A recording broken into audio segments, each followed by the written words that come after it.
Now, I'm not going to say a single thing, I promise, about the fact that I'm now no longer the only person who's forgotten my credential at the Combine. But I come to you on this bright, sunny, and breezy spring-feeling day with a level of relief that I'm now no longer the only one who has made the mistake of see how easy it is to get to the Combine and realize you don't have your credential, which happened on the morning show this morning. But one of those members of the show, Kevin Bowen, going to join us. We won't talk about that. We will talk about what happened at the Combine and today, and notably what the Colts may do, because there is some increased conversation about the tight end position and whether or not things may be falling for the Colts where, dare I say it, can you imagine? You're a Colts fan, you're a season ticket holder, you're at a draft watch party, you're at Tom's Watch Bar where J&V is going to be later today, you're watching the draft, you're having a draft, or Diet Coke, perfectly sufficient, and you're all excited. The Colts are sitting there, the tight ends are on the board, the commissioner comes up, and yes, I realize that it's not David Stern, but whenever it's the draft, I do my David Stern voice. So he walks up to the podium with the 14th pick in the 2025 NFL Draft. The Indianapolis Colts select, and everybody's waiting for it. And then he names a defensive lineman. No, God! No, God, please, no! Or no! a cornerback or a safety instead of a tight end. And it's possible that happens. One of the things that we'll talk about today. Also today, and by the way, good afternoon to you on a Friday. You heard Eddie Garrison play it. It is, in fact, weekend time, baby. Friday's here, and so here we go. There's a lot of sports going on in terms of this weekend and of relevance. I mean, notably Purdue tonight with UCLA, which is a fascinating game because of not just the significance of it for Purdue. It's a bigger game for Purdue probably than UCLA. UCLA, any team in the Big Ten, you're always looking to win on the road. But, man, I mean, Purdue is trying to snap the worst possible time for a 4-game skid. They're down to now projected a 4 seed. You know, what's that become when after UCLA you've got a couple of kind of tricky ones? Rutgers, I mean, I think we know that Rutgers has had a disappointing year, but they have a couple of guys on there that can get hot. And then at Illinois, who Illinois has definitely underachieved. But again, when you're going on the road there, it can be tricky. And then you go into the Big Ten tournament. Purdue, when they go to Illinois, this much I know. They always stop at the Beef House. I'm pretty certain of that. If you're a Purdue fan, just hang around in, I think it's Covington, Indiana. Is it Covington, Indiana, where the Beef House is? But I think Purdue always stops at the Beef House. Maybe I shouldn't tell people that, but they do. Eddie, you have big plans for the weekend or anything big to report that happened to you since the last time we were together? I was a part of the Decatur Central swim meet last night for middle school. I was a timer. I thought you were going to say you were a swimmer. No. You're a timer. I was way back in the day. You're a timer. Can you let me know what goes into being a timer? So they give you a stopwatch. You're assigned a lane. You start the stopwatch when the light flashes and the sound makes the noise, or whether the buzzer. And then when they're about to finish, you have to walk up to the edge of the pool deck, and like there's this thing called the plunger. And then you have to stop both of them at the same time. The plunger is the one that shows the time up on the scoreboard. Okay. And then you have to stop both. This seems like a lot of responsibility. I have a couple of questions here. Okay. Number one, and I mean this is no disrespect to you, okay? Yes, you do. It's okay. You don't have to lie. Do all schools do it this way? Because it seems like Carmel. Carmel's won, I don't know if you know this or not, Carmel has won every swim state championship in the state of Indiana since people started swimming across the Wabash to get here from Illinois. 29, or is it 30 now? 29, yeah. I was going to say 29 or 30 straight, because the girls are done already, and they won. No, the girls, and I think it's over 30 now, right? I know this. The girls' state swimming championships for Carmel consecutively is the longest streak of any school of any sport in the United States. They surpassed the school in Honolulu, I believe it was also for swimming, that both Michelle Wie and Barack Obama had attended. And they set that record like 10 years ago. But either way, at a school like Carmel, do they do it this way or do they have like real sophisticated computer stuff? Because it seems like you're opening a large margin for error for people from Decatur Central to complain about the timing. No offense. The lane that I have. How far away are you when you're hitting the stopwatch? Oh, you're standing and sitting right behind the swimmer. Okay, and then so basically that noise is where you hit it, right? Yeah, it's when you start it. And then what if when you're walking back up to the little platform area to make sure that you're getting it right when they hit, what if you trip? What if your thumb slips and it re-hits the button and stops it?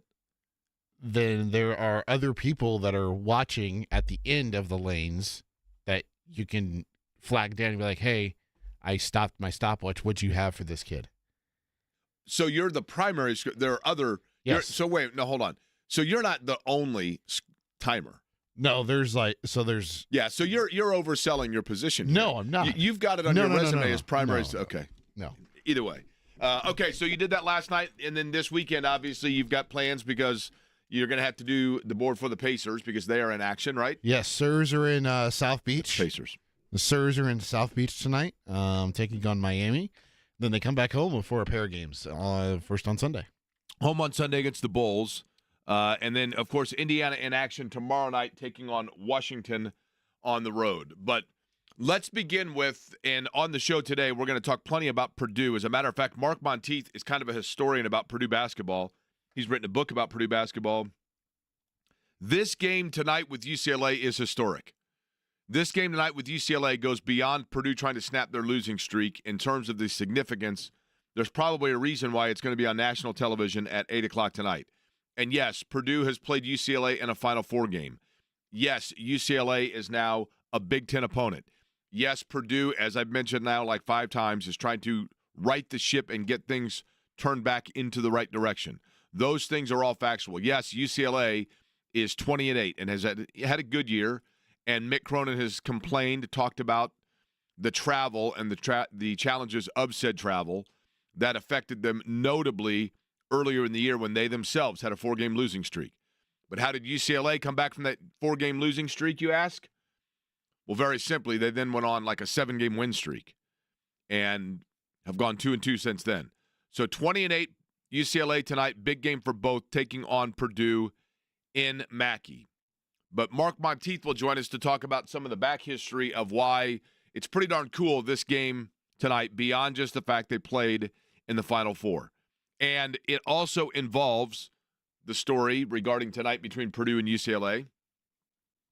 One of the iconic voices in the history of the Indianapolis 500 also ties into Purdue and UCLA. How does that all tie together? We will explain exactly that when Monteith joins us just about 20 minutes from now.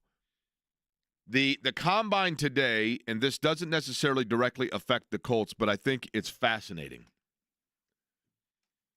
This is a draft in this combine that the storyline of this combine is going to be written, I think, when you look back, not years from now, because I doubt, it's not like people do 30 for 30s each year on the combine. But the 2025 combine, by everybody we talked to, when Lance Zierlein was with me, when I was out there, when I'm talking to people at the combine itself, the overwhelming sentiment from people is that the NFL combine this year and this year's draft it has 2 good quarterbacks, but they would not possibly be quarterbacks in most years that would be towards the top of the draft. It's supply and demand. If there is demand for quarterbacks, and there are always demands for quarterbacks, the supply, by the fact that there are only 2 of them, that is going to elevate Shedeur Sanders and Cam Ward as higher prospects than they would be in a normal year. If this had been 2 years ago, both of them are probably second-round picks.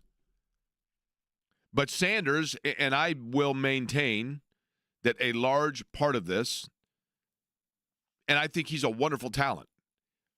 He's been a great player, and he's a dynamic talent. No doubt he's a playmaker. There's no doubt about that. But I still believe that name, brand, and human nature comes into play a bit. And by that I mean his last name is Sanders, and his father is one of the greatest natural athletes ever to play the game. Why do you think Bronny James is getting a shot in the G League and with the Lakers? Part of it's PR. There's no question about that. But part of it also is because he is the same DNA, physically speaking, as LeBron James. And at some point, if in fact that develops later, maybe, but if he does start to show some of the inherent instincts and basketball skill that LeBron James had, my gosh, would you feel like a fool if you passed on that? Because people would say, how did you not know that the offspring of the most versatilely skilled player in the history of the game of basketball was not going to be a good player? And when you look at Deion Sanders, when Deion Sanders was a player, one of the things about him is that you would say that the actual football tactics, the actual technicalities of playing the game of football for Deion Sanders were not necessarily a strong suit. And that's not a knock on him. It's because the strong suit was his athleticism, which was so unbelievably rare and unique.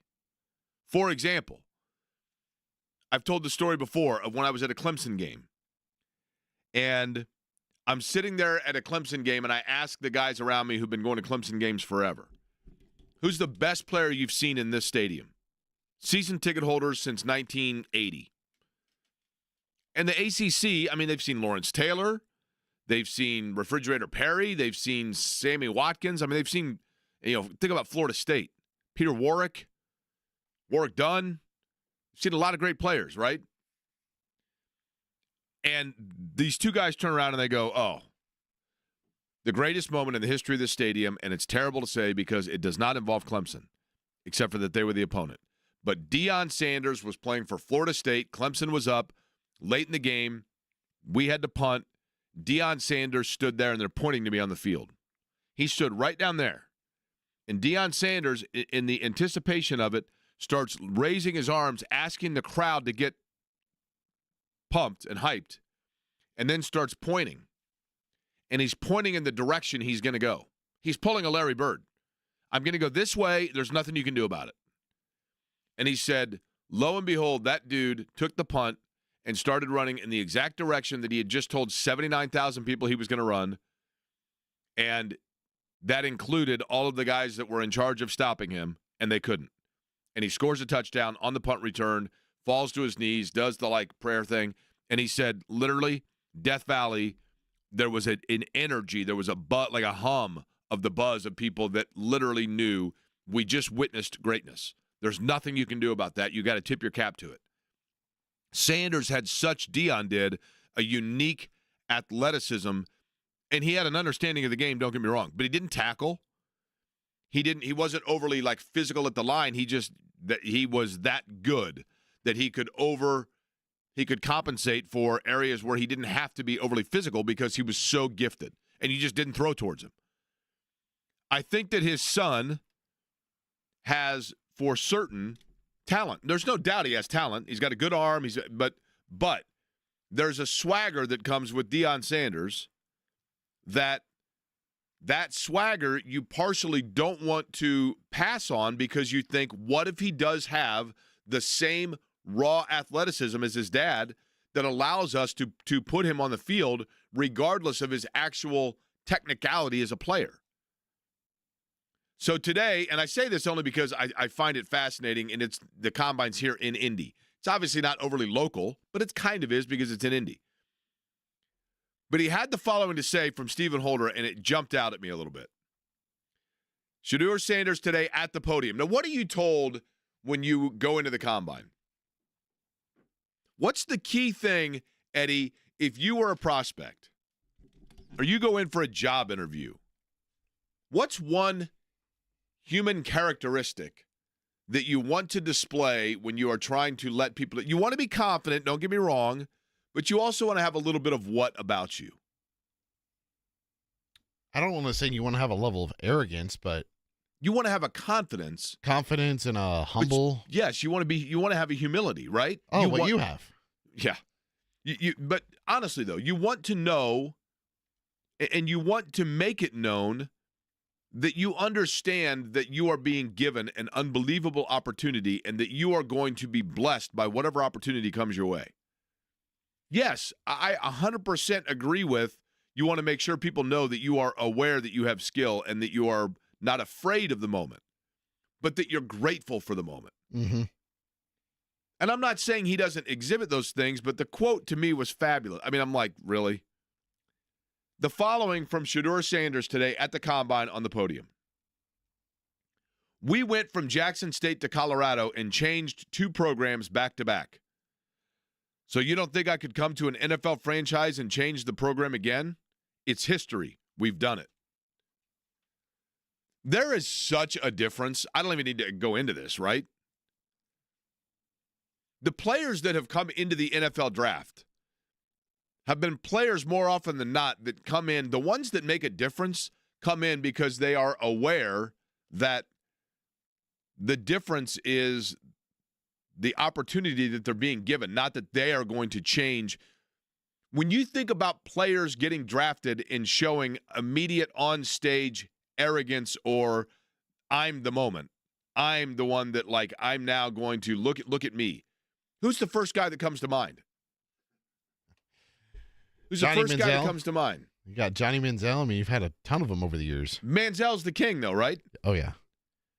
So Johnny Manziel walking across the stage doing the money sign, and you saw how it worked out. The NFL is a different animal.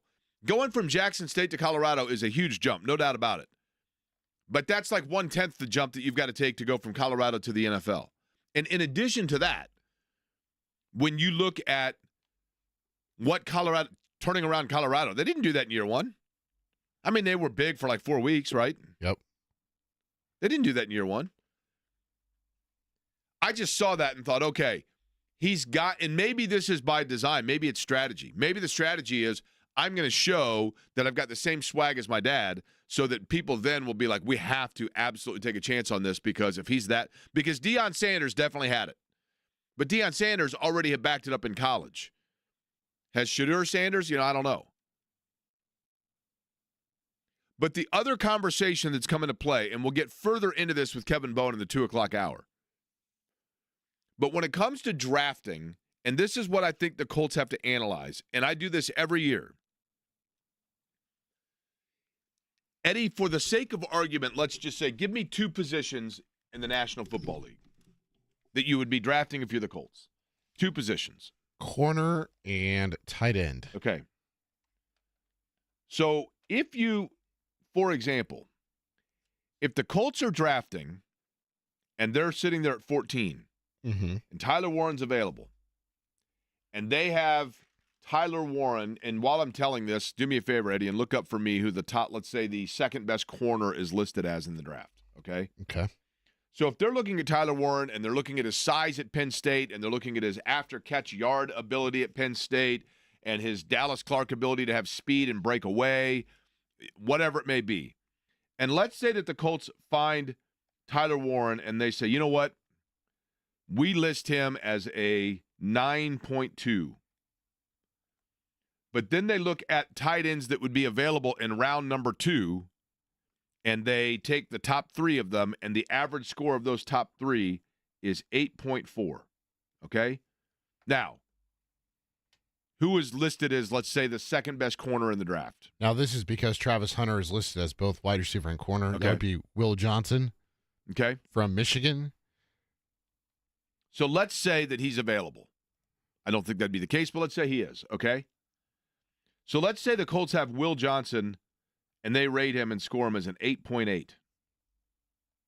But the corners that would be available in round number 2, they have listed as 7.9s. So which one do you take? Do you take your 9.2 tight end in round number 1 because that's the best player available, knowing that if you wait until round 2, you only lose 0.8 of a rating point? Or do you take the corner that doesn't rank as highly as Tyler Warren, but you have almost an entire point drop-off between first and second round at corner?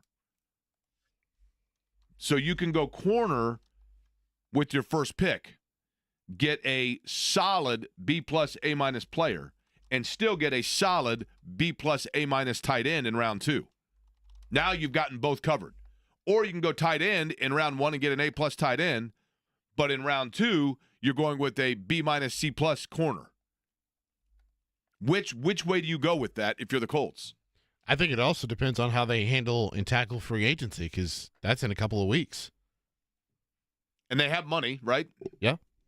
They can have more of it depending on what they do with Braden Smith. If they decide to let Braden go, that's $19 million that opens up. Which leads to the situation with Braden Smith. And I've been told, I think most of us that cover the team, and I mean this with all respect to our listeners, but also with due respect to Braden Smith. The Braden Smith situation and where he missed games, as I understand it, there is some HIPAA that goes into that. And by that, I mean, you can't necessarily speak of people's medical. I don't think it was that he had a nagging injury. I'll simply say that. I think, to say it generically and safely, I think Braden Smith just went through a period where he was trying to figure out whether or not he wanted to continue as an NFL football player. And if, in fact, he has come to the Colts and said, you know what, I appreciate the time off. You gave me time to get away and PTO and whatever else, and I'm reinvigorated. I'm ready to go. And I understand and respect and appreciate all of that and that possibility, but I think the Colts have to also look at it and say, okay, but knowing his age and having to guard along with the possibility that Braden Smith could again be unavailable. And he's a really good player. He's been a very valuable player for them. And I think his value has been illuminated by the fact that he, missed games. But do you go ahead and start from scratch at that position, either via the draft or free agency, to your point, Eddie? I mean, that's one of the things that they're going to have to figure out. Center position as well. They have the Colts challenge, and one of the things that's going to be interesting for them is the fact that they do have holes in a lot of areas. I mean, tight end is the most glaring probably, but there are a lot of areas they could go and that they could roll with that would make perfect sense if that's where they decided to go. Because you would say, okay, that's also an area of need, and they got them all over the place, right?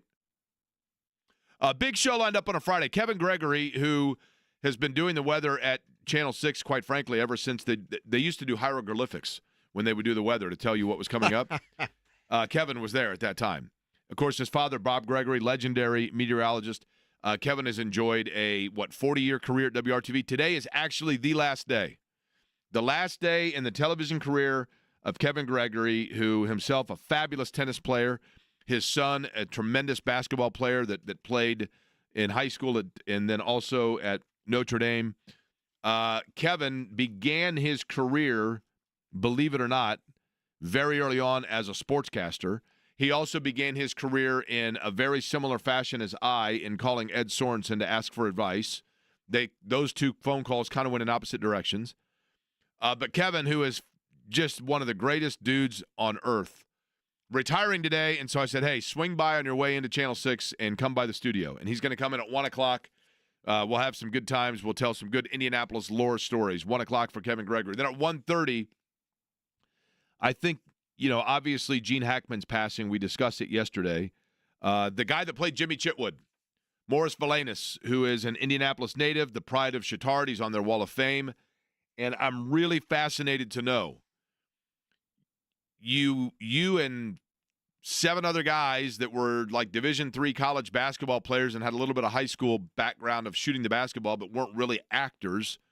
And all of a sudden, a guy who has an Academy Award under his belt and was going to win another one and another 5 years later comes walking in to make a movie and has to do scenes with guys that are not used to being actors. And what was Gene Hackman like in that situation? Was he cool? Was he supportive? Was he difficult? Was he aloof? I don't know. And I thought, you know what? Morris would know that. So I'll ask him. So we're going to have him on the program coming up at 1:30 today. Kevin Bowen at 2 o'clock. And then, of course, Good for the Heart coming up at 2:30. Really good story in our Feel Good Franciscan Health Good for the Heart. But when we come back, I had mentioned there are a lot of things about this Indiana-Purdue game tonight that are of significance and historical note, including how it ties into one of the most legendary sportscasters in Indianapolis when the Bruins and Boilers tussle tonight.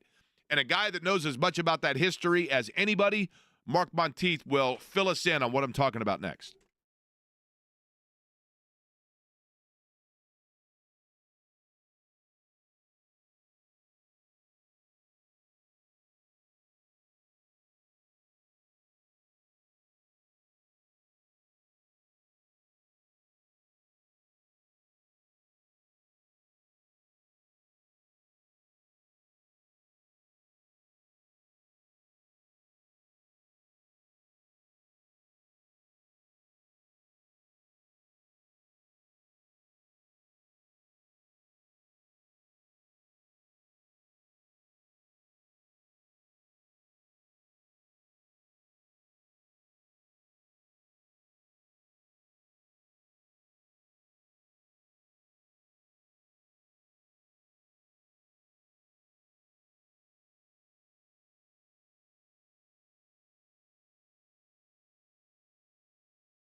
Tonight, taking on UCLA at Mackey Arena. And if you are saying to yourself, Jake, I know it's a big game because Purdue's 19-9.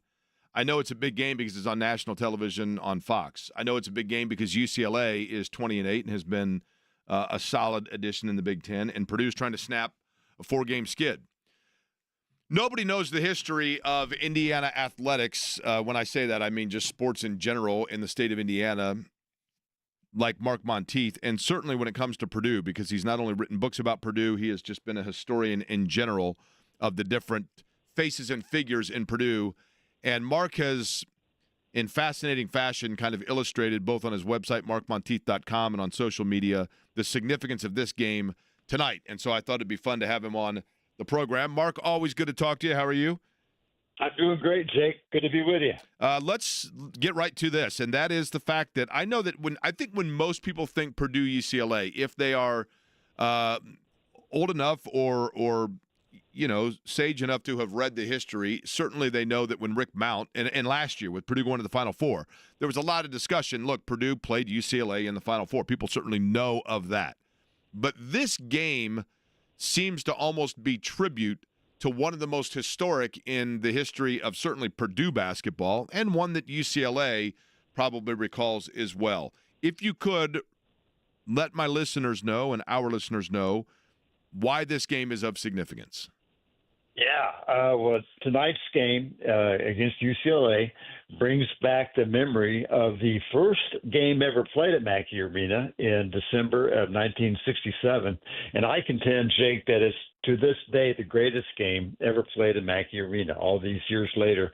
December 2nd, 67, Purdue opened what was then called Purdue Arena, which is a big deal, this new $6 million facility. That was a big deal. It was the first game for Rick Mount, the most publicized high school basketball player ever. His debut as a sophomore. Freshmen were not eligible then. They played UCLA, which was the defending national champion, coached by former Purdue All-American Johnny Wooden, and led by Lou Alcindor, as he was called then, who was, maybe to this day is the greatest college basketball player ever. So you had all these factors coming together for this game at Mackey Arena in December of 1967. Rick Mount scored 28 points. UCLA won by 2 points on a last-second shot that banked in from the top of the key. The game itself turned out to be great. Well, over the years, Rick Mount did not go back often to Purdue for games. He went there in the late 80s for one when there was a reunion. He was there 9 years ago for a bobblehead night, and he's going back tonight just to be there. No special occasion, but he agreed to go at their invitation. And I think he and his wife, Donna, are driving up this afternoon. So Rick will be there tonight. At least that was the plan yesterday when I talked with him. And I don't think he's going to – he may be introduced, but I don't think there's going to be any special presentation or any big deal about it. He will be there in attendance, and that in itself for Purdue fans is a pretty big deal. Now, Mark, I had mentioned earlier that this game – and, Kevin Gregory is going to join me here in about a half an hour. He's retiring today after a long career at Channel 6. And this all kind of, I guess, comes full circle because Channel 6 ties into this story. And I had mentioned that one of the most legendary voices and names of sports broadcasting in Indianapolis, and certainly tied into the Indianapolis Motor Speedway, if I'm not mistaken, was also a big part of kind of a last-minute effort to let more people know about the Purdue-UCLA game back in that day in 1967.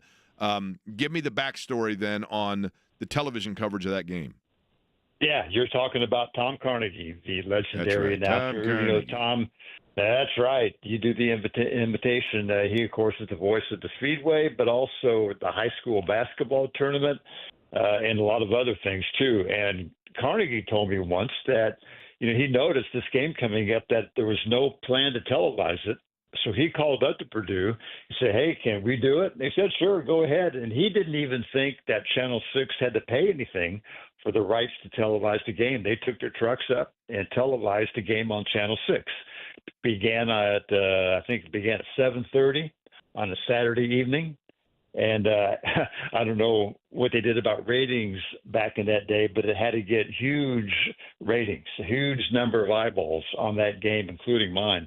And so it's just bizarre to think that a game of that significance wouldn't have been planned for television, months in advance. But Carnegie broadcast the game on Channel 6.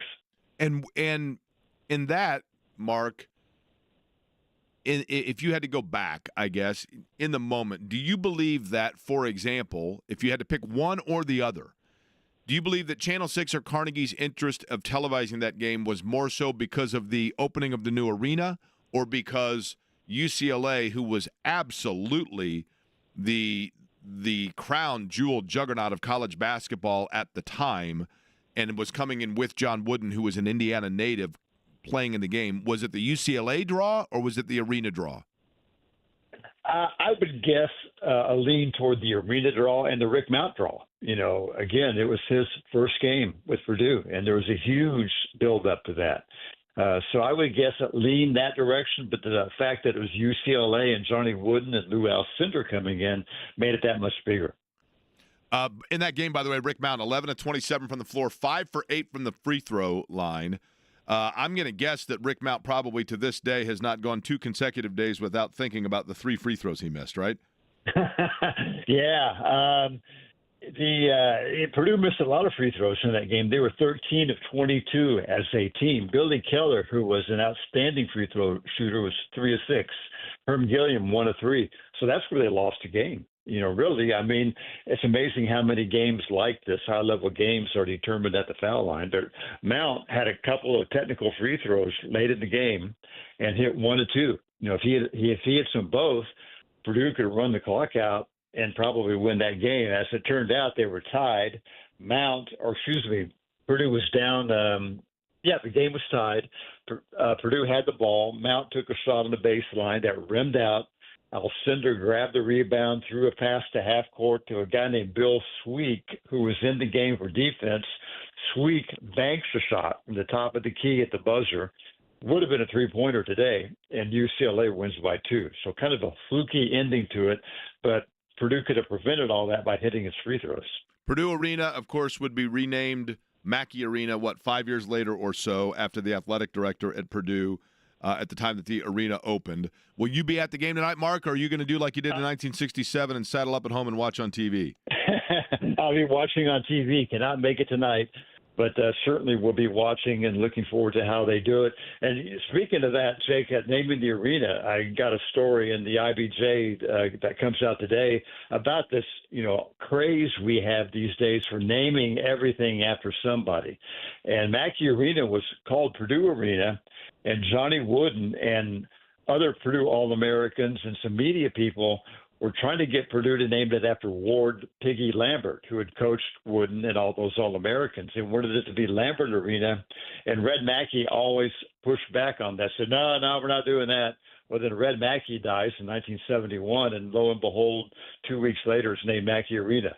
So we know what Red Mackey's motivation might have been, but it got named after him right after he died in 1971. So that arena, there was a real effort for it to be called Lambert Arena. As it turned out, they named the field house next door to Mackey Arena after Lambert, and that's Lambert Field House now. And I certainly know of Piggy Lambert's mark within the Big Ten. He's one of the winningest coaches in Big Ten history. As a matter of fact, I think Bob Knight may have surpassed Piggy Lambert's record before Tom Izzo passed Bob Knight. I could be wrong in that, but he's one of the winningest coaches. But I've got to admit, Mark, in hindsight, it'd be weird right now to say, like, yeah, tonight Purdue and UCLA taking it on, and we remember when the Piggy Pen opened. You know what I mean, like that. So Mackey Arena probably has a better ring to it. It probably does. But it's just interesting to me how everything has to be named. The floor at Assembly Hall is McCracken Court. The floor at Purdue is Katie Court.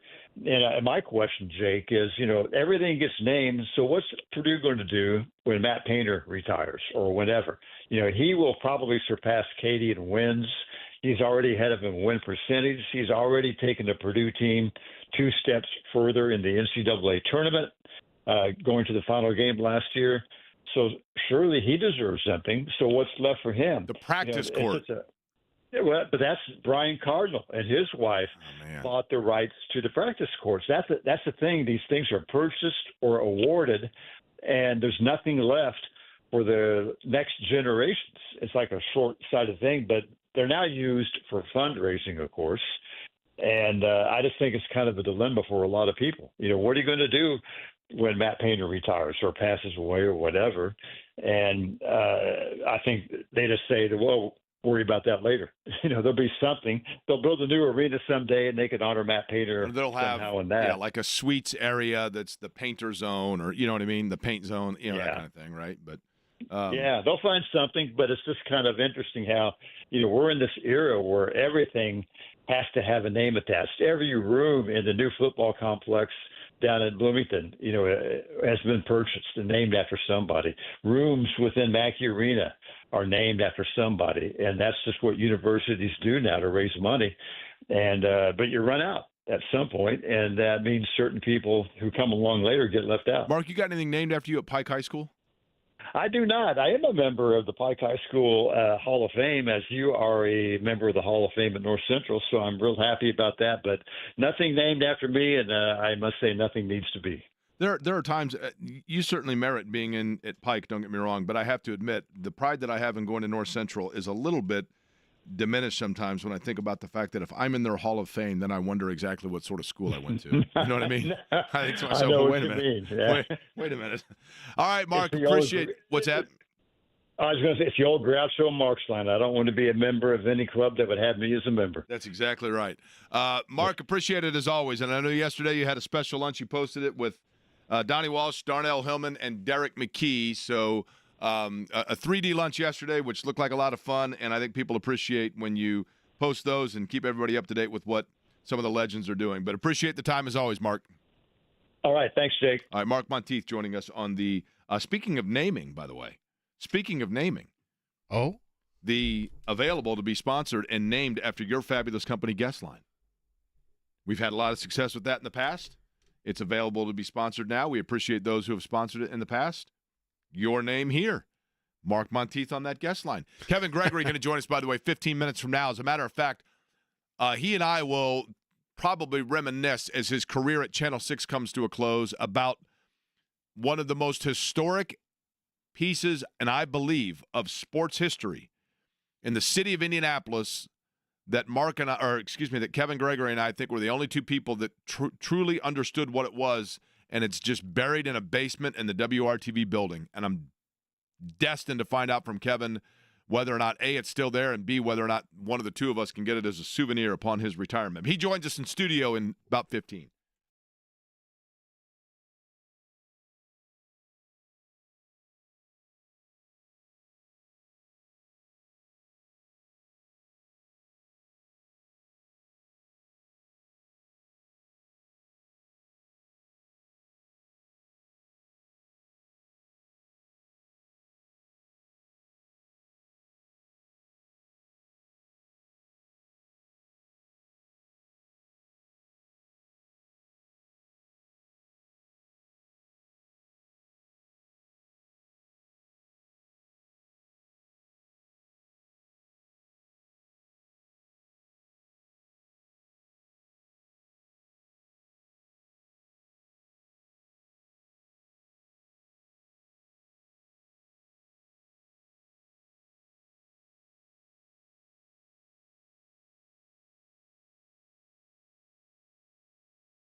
Hey, Jake, I love your Tom Carnegie impression.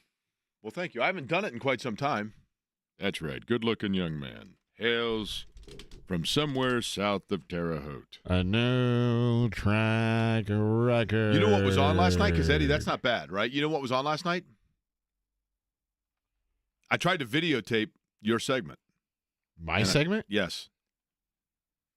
But last night I'm flipping the channels. Beverly Hills Cop? Yes. And I turned to it just in time for?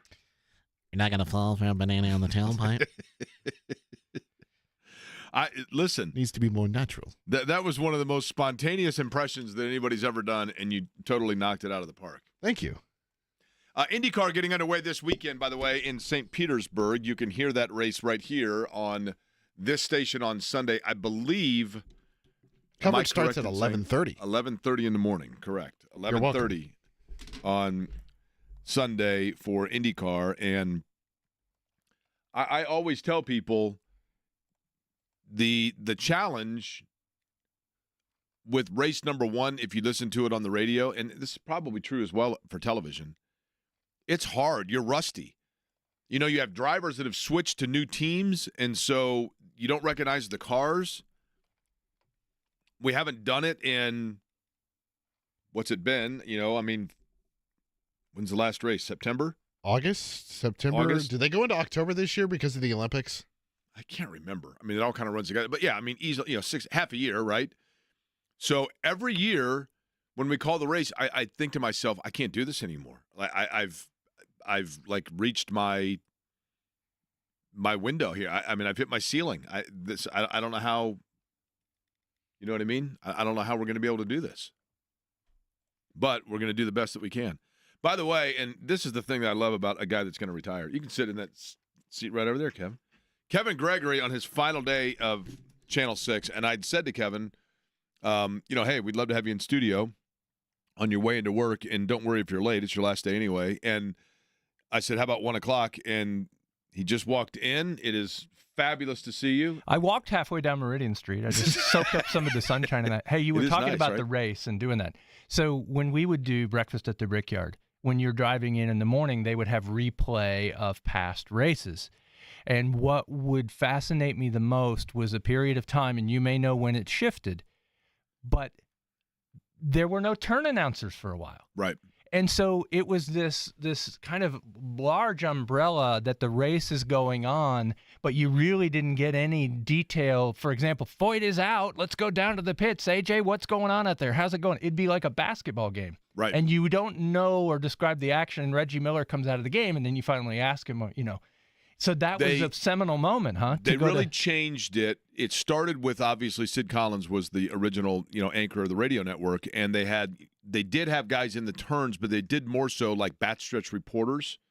And then when Paul Page took over, they used to have, Kevin, in the old days, in the first years of doing the race, they would have people on a different floor of the pagoda, and Sid Collins would have someone run down. And they'd come back and say, okay, we have our scoring here from, lap 20. And they would do it that way. Well, Paul really brought it into the more modern era of having the engineering aspect. Truthfully, that until last year, we still used the same equipment. I mean, it was the exact same system of all of us using the intercom system in one in each turn and doing it. And then it got to the point where, now – back then you had time to more narrate if they were going slower. Now, I mean, you're doing a lap in 48 seconds. And that's what I love, and that's why I listen to the race every year. For those of you at home in broadcasting, we live by the clock.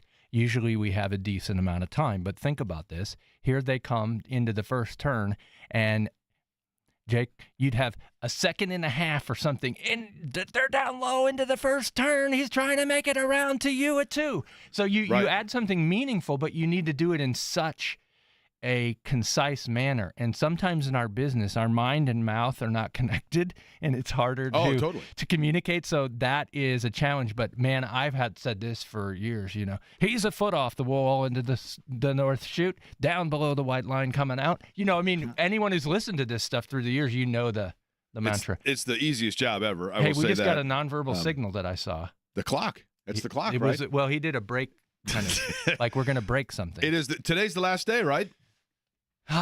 It is. Okay, we're Yeah. going to find out from Kevin Gregory what goes into the mind of somebody who has been a legendary broadcaster in Indianapolis and is entering into his final day. We'll do it next when we come back here, Query and Company on the Fan.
So later today on WRTV, Channel 6, one of the legendary careers in broadcasting will conclude. Kevin Gregory joining me in studio. Kevin, I have always said this, and there are very few people that you can say this about, but the ultimate tip of the cap and sign of somebody whose broadcasting career has been both impactful but also decent, and by that I mean the way in which they conduct themselves, is somebody who gets to go out on their terms as opposed to being told when their last day is.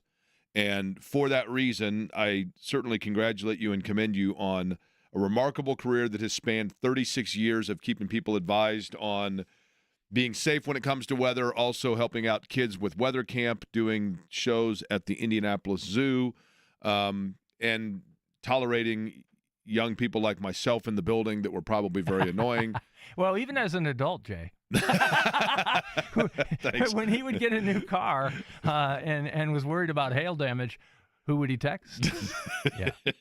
Wait a minute. New car? I'd have a car for 10 years and still text you with that, Hey, right? I've got a 2010 with 198,000 miles on it, and if I overstay the meter and I get a ticket, it'll be legally totaled. The ticket will be more expensive than the value of my car. Now, I remember this. I do recall one day, and it was a day like today, and I was in the Channel 6 parking lot, and you pulled in, and you were proud as a peacock because you had a new car. I don't know that it was brand new, but it was new for you, and it was a convertible. I believe it was a Porsche convertible.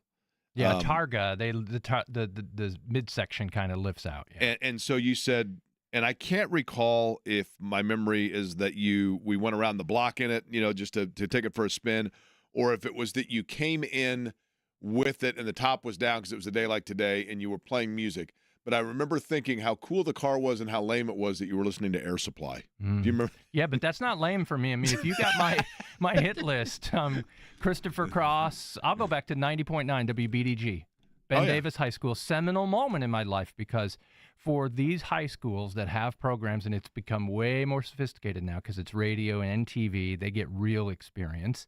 I would always play John Denver, Leo Sayer, Christopher Cross. So my friends, when they had their air shift, they would call up and hey, what is that song by John Denver that you play? And I said, oh, Sunshine on My Shoulders.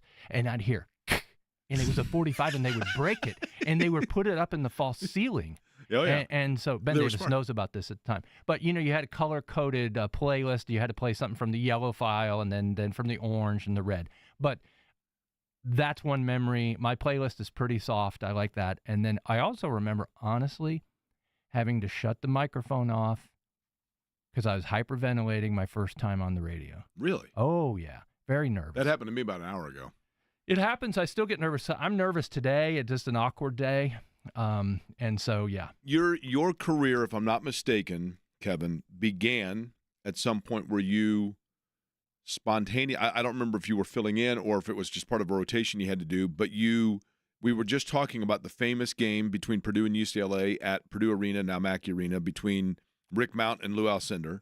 And you had to, if I'm not mistaken, at some point, and see if you remember this, you had to do a sportscast where you had to mention Lou Alcindor and his NBA name, and you mispronounced it, correct? No. I know where you're going with this. So this is to set it up at Ben Davis as part of your experience. 1 week you'd do state and local news. 1 week you would do national news, whether that was your interest or not, in a newscast at the top of the hour during your shift. And Tim was his name. He didn't know anything about sports. He didn't care about sports, but he was assigned it. And this was the Pacers and the Lakers. And the Pacers won in overtime, 102-99. Karam Abdul-Jabbar led the way. And then in that same sportscast, seriously, he said the C.Y. Young Award winner. And we loved it. I mean, I was just dying. But that was really, he didn't know. And so that happened. And you were playing tennis at that time. Then you went to Purdue, and via Lafayette and Champaign, Illinois, ended up in Indianapolis. Yeah, so it was different that I came to work at a station not with my dad. He was across the street. Your dad, Bob Gregory, the legendary Gregory, 72 to 2000. And let me reflect on a second. The first thing I did today when I got up and started my day was I drove to his house, and he was like, "What are you doing here?" And I said, "Hey, you don't start your last day without giving you a hug." And I started following him to work in 1972. And I just truly enjoyed soaking it all in, from Paul Udell and John Lindsay and Marianne Childers and Don Hine and Jerry Harkness and Barry Judge, Cameron Harper, Betsy Ross, Tom Cochran, Ronnie Duncan, on and on. And I just remember that. And everything in that industry then was tangible. You could touch it. You'd see the film being developed in the chemicals. You'd watch the film being edited, spliced, the extra fall on the floor. Camera cards. If Muhammad Ali was having a fight, you didn't get film or video of it right away. You'd get a picture and you'd see him throwing a right hook, and they would put that with rubber cement on this card, and then that's what you would use to, talk about that. One other thing that I'll say that really made me realize how things have changed. Bob McLean, Stan Wood, my dad set kind of the longevity and the standard of local weather coverage, community involvement, starting in the early 70s. For Bob McLean and my dad both started in 1972. Stan was already established, and Stan and my dad, Howard Caldwell will be in that, are people that really made a transition from radio to this risky thing called TV. Not unlike today, what people must feel like if they say, you know what, I think I got to leave TV and just go to streaming. Right. Just do Right. that. Well, that seems risky. It seems scary. It seems like you're stepping out of the norm. But, there's a change. But what I wanted to say, they almost had people's undivided attention. You had 2 half-hour newscasts, 6 and 11. You weren't bombarded with information all day long. So you found out what was going on when they told you. The newspaper, there wasn't any cycle between when you read the morning paper until you got more information in the next paper. And so you bond with people in a different way in that era. Think about Jack Brickhouse or Harry Carey or all the baseball announcers before you could see every game on TV. And so that generation had a connection with viewers in a way that's much more difficult today. I bridged the gap a little bit starting in the late 80s and 90s. You still had some attention. And then today it's far more fractured. I don't think my kids will ever have cable TV. They stream, and so it becomes more difficult to be on any kind of routine appointment TV with news. Is it, when you look back, Kevin, in 36 years, and it's kind of, to me, and I can only imagine for you, it has flown by, and obviously I was around for part of that. That's irrelevant to this conversation, except for to say that I saw what it meant to you. And one of the things to me that I observed was, I was there during the time that really your stardom catapulted to its highest point, I think, and that you went from doing, the Zoo show to all of a sudden now, you're the guy. And yet through that, and I'm not just saying this because you were here. I never had a coworker that was more appreciative and involved and invested in his coworkers than you. You'd go around and talk to every single person. That's where the joy is. Right. You connected with every person, right? Bob You knew McLean, everybody's you know story. who we went to high school with at Maine East in Chicago? Hillary Rodham and Really? Harrison Ford. They were all in the building at one point together. Barbara Boyd, her mom Peaches, nicknamed Peaches because she was born in Augusta, Georgia, lived to be 103. I was a pallbearer for her. I got to know her when we would do telethons. And when you do a telethon, 10 minutes maybe local and then 40 minutes is national, and I would sit down and just talk with her and get to know her. But that has been the greatest joy, is people. I can't tell you the lowest barometric pressure that happened during my shift. I can talk about a few seminal weather moments, but to me, it's all about people. And I tried to write a goodbye, for tonight, and I'll just share the last sentence with you because I think this goes to what you're saying. I have one request of you watching right now. When you see me around, please say hello, and we continue the conversation that started 12,866 days ago. Which is remarkable, right? And it doesn't, you look at it in total and you say, how do you do that? And literally for me, you walk through the single door, you walk through double doors, and on your right-hand side is Studio A, and I've walked in there every day for that nearly 36 years. And that's been my spot. It was Right. never moved around. It was moved around within the studio, but not elsewhere in the building. During that time, Kevin, in getting to know people and in being around your colleagues and your coworkers, and I don't know that, and I'm sure you had bad days, but you were like this you were always in a good mood. So your mood today is what? When will it really sink in that the 12,000, the number that you just threw out, has now, in terms of going in there, come to its Well, limit? hopefully I've muted it. And what I mean by that is this wasn't a rash decision. It was something I've thought about for a couple years, and just realizing that as I turned 60 earlier this week, that I wanted to do something that I stepped out of the world that I've only known. And I was excited to do that. Every kind of mile marker when I thought and had talked to the station about my desires made me more and more relaxed to do that. But, you put 50 RTV6 alumni in the studio tonight with me and all the memories that come with that, I'm sure it'll be somewhat emotional. So I'll try and hold that together. But that is the thing that I will miss the most. But I'm comfortable that I've run the race in broadcasting. I've enjoyed it. I love it. Tons of memories. But I will enjoy the transition to something new.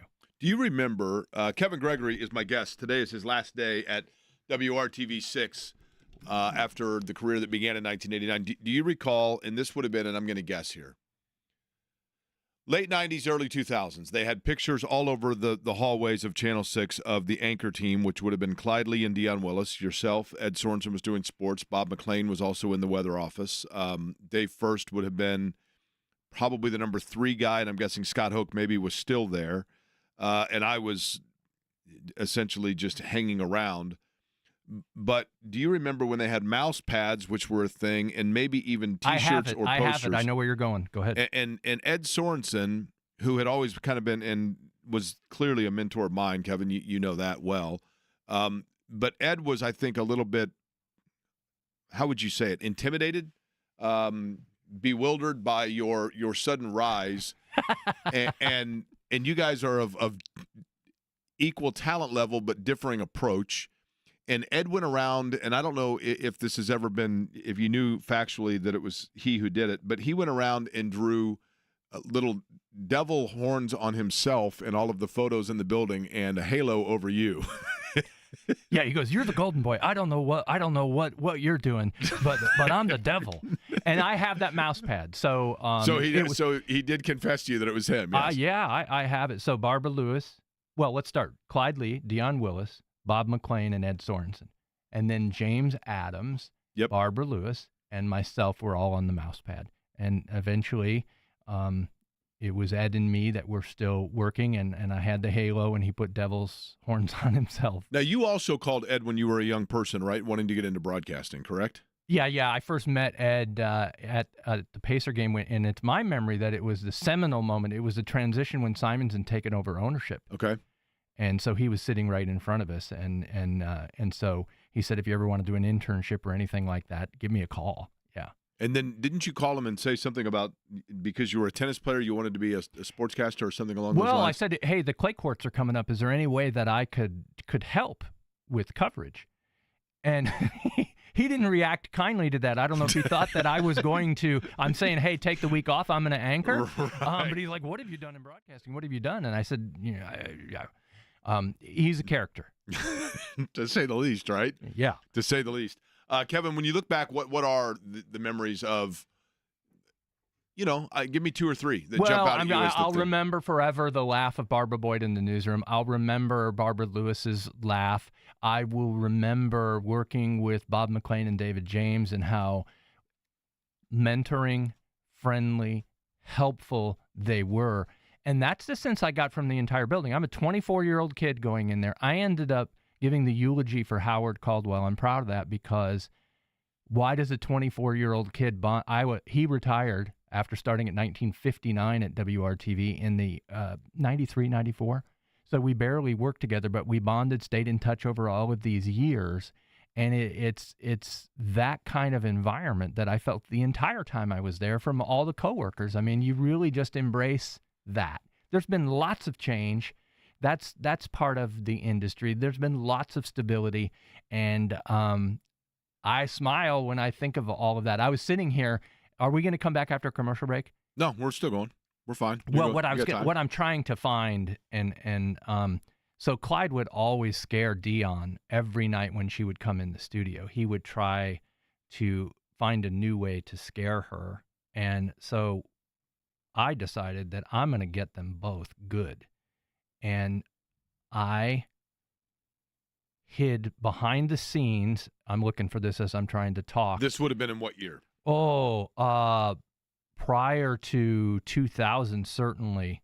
Because Clyde. Okay, here we go. So this is going to be awesome. So the news set behind it, there was a place I could hide. And so they're taping a promo, giving the headlines for what's coming up on the news. I'm laying flat on the floor behind them. So then they start, and I crawl up, and I grab Dion's leg. Now, there's no profanity in this. I hope, Eddie. No. Get the mute button ready, Eddie. Right. These are trained professionals, by the way. All right, here we go. Okay. But police say a kitchen crack operation.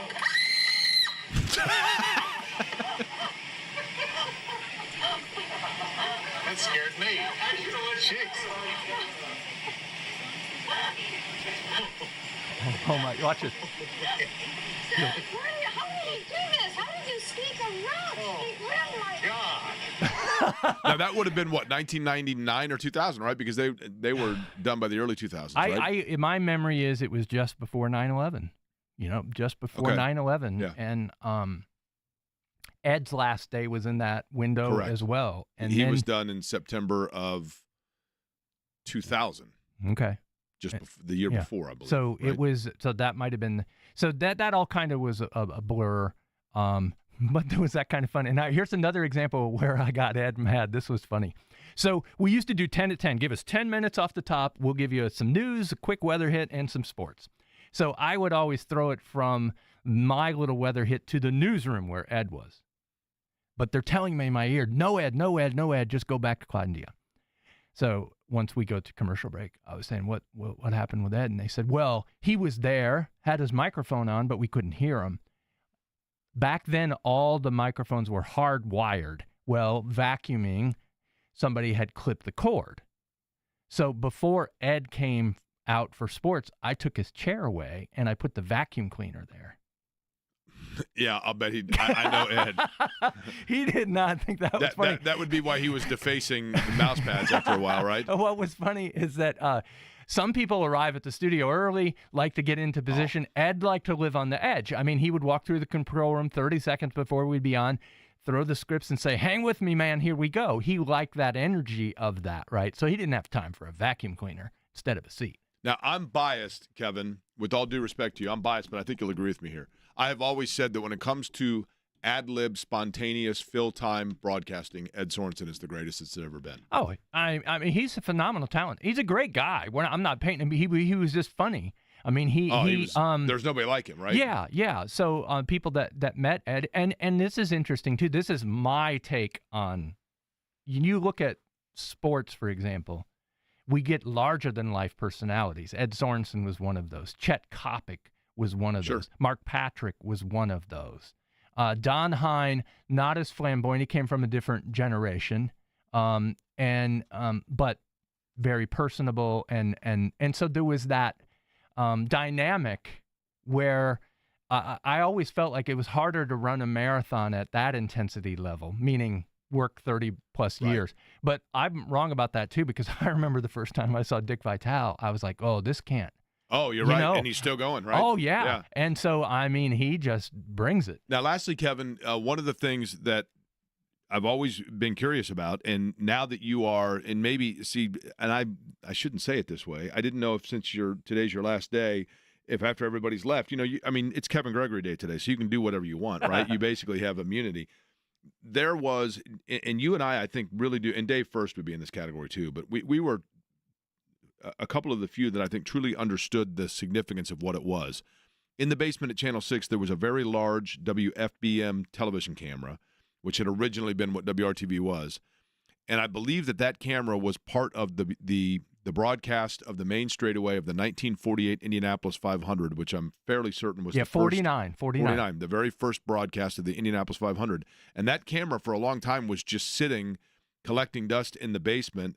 And I think at this point, if that is still the case, that just based on some sort of weird eminent domain, you or I could probably take it out of there and nobody'd notice it, and I can put it in my house. It is now in a place of honor. When you come in the back door, right before you walk in Studio A, there it is. And I've actually wheeled it. Maybe I'll do that tonight. Wheel it in the studio, and I've had it on on with me. And it's remarkable to think. So we signed on with the show, and you guys at home can YouTube this, Crucible of Speed. Yep. If you want to see Ray Haroon and Wilbur Shaw walking, talking, these figures that we've heard, you'll see them in that. And then the running of the 49 Indianapolis 500. Think about how long that was compared to today's races.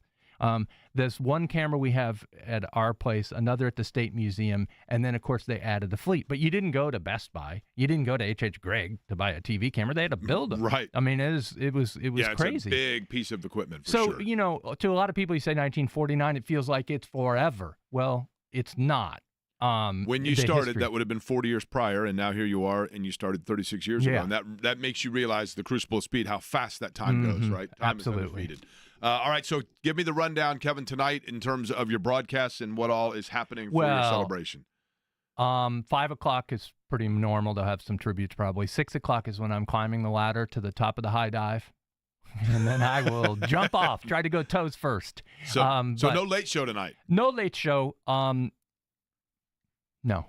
Okay. Yeah. Okay. So this is going to be interesting for everybody at home inside baseball. When we do the weather, I just talk. There's no script. I stand in front of a green wall. I point to things that don't exist, talk to a camera with no one behind it, and carry on a conversation with you at home that I can't see. So I've kind of written a note that I want to say at the end of the newscast, but that'll be what we call the teleprompter.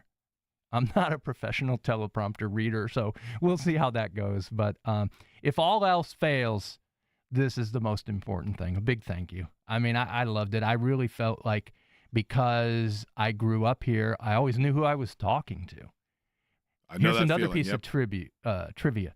Dave Calabro's dad, the late Paul Calabro, was my elementary school principal. Really? Yeah. And so just growing up here and being a part of the community and participating in a community in the way that you're able to with broadcasting has been a thrill. I'm never leaving Central Indiana. I enjoy it. Well, I'll tell you what, it's been a great career. You've been a great friend and certainly a great colleague. No question about that. And I still considered you a coworker even long after the fact because, you know, at 2 o'clock in the morning, I could text you and ask you about hail. Right. You know, and I think, honestly, tell me when to shut up. Between midnight and 4 a.m. is when I did some of my best work. And what I mean by that is you wake up, there's a tornado warning siren going off, your phone is, and I was committed to that idea that I would be there so people knew what was going on. So for every one time you saw me in those hours, there were 10 others that it wasn't necessary, but I was still there. One other Jake Query story. Back in the old days when you had the real vending machines and the items were lined up, they mispriced the Baby Ruth, and they were only 15 cents. Jake and I pooled our money, bought every one of them, and we had like 16 of them in a drawer in the sports office. We told nobody, right? It was like our own secret. We're like, don't tell anybody. The Baby Ruth was 15 cents. Get down there. It was awesome. See, that's what makes the world go round. That's right. Kevin, I appreciate it, man. I appreciate you coming in today, certainly, and we wish you the absolute best in today. And if you cry, it's all good. How's that? I'll try and hold it together, and I will listen to you on race day. Well, that's right. I appreciate that. And that's before right. that. It's a new track record. Oh, one thing, Tom Carnegie. I had Tom. I would stay in touch with him. One of the last times I was talking with him, he interrupts me. We've been talking 10 or 15 minutes. Now, remind me, who am I talking to? and so I remind him. I had him record for me. I said, Tom, when we set a record high temperature, it means nothing for me to say, hey, we set a record high temperature. Would you record something for me? So we have the still. It's a new temperature record. It's the best. The best. I'm so mad that I had him on my voicemail for my outgoing on my phone that said, you've reached Jake's telephone, but he he's not on it. Oh, that's And then fabulous. I got a new phone or whatever and lost it. And you have kept that and kept Here's the the spirit beauty. of It's Carnegie in your alive. mind, right? That's It's in your exactly mind. right. That's exactly right. All right, Kevin, enjoy it, and we look forward to seeing you around in the community for certain. Kevin Gregory, the great one. 1989, the career began, and theoretically, in terms of television, it ends tonight. But, of course, it always continues when you've had the footprint, the impact in the community that Kevin has had. Yesterday, we mentioned the fact that we lost the great Gene Hackman, and of course he is most known, not most, but he is well known in these parts for Hoosiers. The guy that played Jimmy Chitwood worked alongside of him. He's an Academy Award winner, and he looks over and he's got to deal with a bunch of college basketball players. How did that all go down? We'll have that discussion next.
In the movie Hoosiers, when Gene Hackman worked with Morris Valanis, the pride of Chittard High School in Indianapolis, yesterday the news coming out that Gene Hackman's passed away at the age of 95. Morris Valanis joins us now on the program, which I am thrilled. He played the part of Jimmy Chitwood and hit that final shot, and my understanding is every single shot that you see, it was the very first time that they were filming it when Morris hit those shots in the movie Hoosiers. Morris, first off, it is great to catch up with you. How are you? I'm doing good. How you doing? We are well, thank you. And I know that, the first thing I thought of, and I kind of wanted your perspective on this, Gene Hackman is an icon. He's a legendary performer. He won 2 Academy Awards. He was Lex Luthor. There are so many roles with which he's known. And here it is. I think a lot of people, I found it interesting. Last night I'm watching, a national news network, and Norman Dale is one of the first people that they mention. And so I thought to myself, you have this connection with him because Jimmy Chitwood was such an iconic character as well. Do you truly grasp it? And what is just kind of the feeling of knowing that connection that you will forever have with a legend like Gene Hackman? Wow, that's a deep question. No, we were very, very lucky. When we all got cast for the movie, the whole Hickory team, he actually gave us acting lessons before we started filming. And he was very nice to us. He gave us insights on how he went about preparing for a role. And just having met him and been around him and learned from him will always be a highlight of my life. When he that's fascinating, first off, because here you guys are. Let's go back to this. And I know that you've probably been asked this a gabillion times, but how did you guys get cast? I mean, how wide a net did they cast of, I guess a combo of looking the part and obviously having to be a basketball player. So how were you guys selected, and how long after that did you then meet Gene Hackman? Okay. They tried to cast the basketball players in L.A. originally, and that didn't go very well because a lot of actors came out and they really couldn't play basketball. Right. Very, very few could. If you've seen Teen Wolf, we know this to be correct. Yes. Right. Exactly. So then they decided to come to Indiana, and that it was splattered all over the news that they're going to do open casting calls for Hoosiers. I don't know if we knew the name of the film back in the original, but just a film about the Milan story. So they were going to have it on a Monday and a Tuesday, and they invited people to go down to the IUPUI gym at the time downtown. So I knew there was going to be thousands of people going down there. So that Monday I did not go down. I went to play pickup ball at St. Luke's off of Meridian. I think that's where it is. And I was just playing our regular Monday night pickup games, and there's about 20 or 30 guys, more than that. I think there's about 30 or 40 guys playing that night. And somebody that played on that night had gone down and auditioned for it, and was talking to the casting director and a couple other people that they should come to the gym at St. Luke's on Monday night.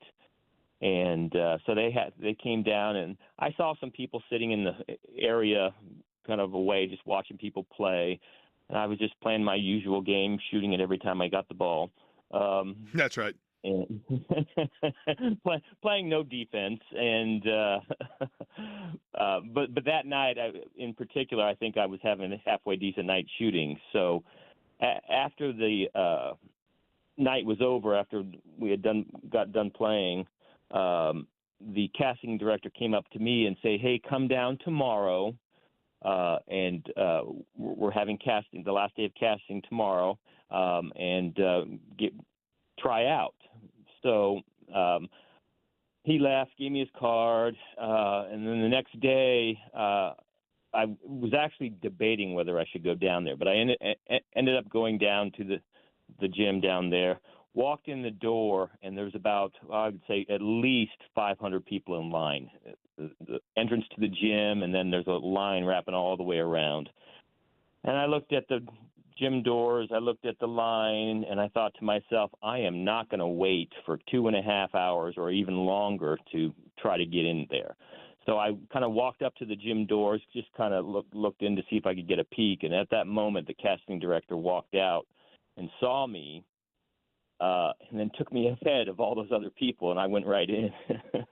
So I got very, very lucky and fortunate that I didn't leave, and that he ended up seeing me, and then that he even had an interest and took me in right away. So I did my little basketball thing. They liked what they saw, I guess. And they told me to come down to, I forget where it was, but I had to read some lines. So I went down the next day and read some lines. And I think I did that one more time, maybe the very next day.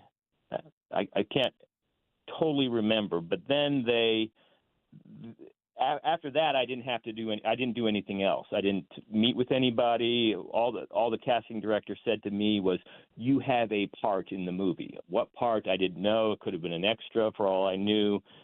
And then I would say a month and a half later, they got us all together in a room, and there was maybe 10 of us. And then they ended up cutting 2 more people, and then that's how we ended up getting cast. Now, I'm picturing when this all happens, in my mind, here's what I'm picturing. I'm picturing that you show up for the first day of filming, and in the movie, there's a scene, of course, where Norman Dale, I'm going to speak in the fictional characters' terms, you know, he comes out to the first practice, and he looks over all of you guys sitting around. Of course, you weren't there yet because Jimmy Chitwood hadn't joined the team, but he's looking at the team, and he says, all right, let me see what hand I've been dealt here. You know, I'm paraphrasing.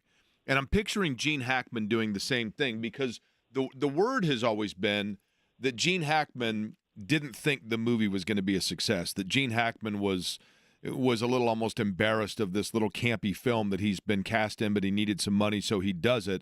And now he's with these amateurs and whatever else, and he walks in and just kind of says, well, okay, guys, I guess I'm going to be your coach here, literally, right?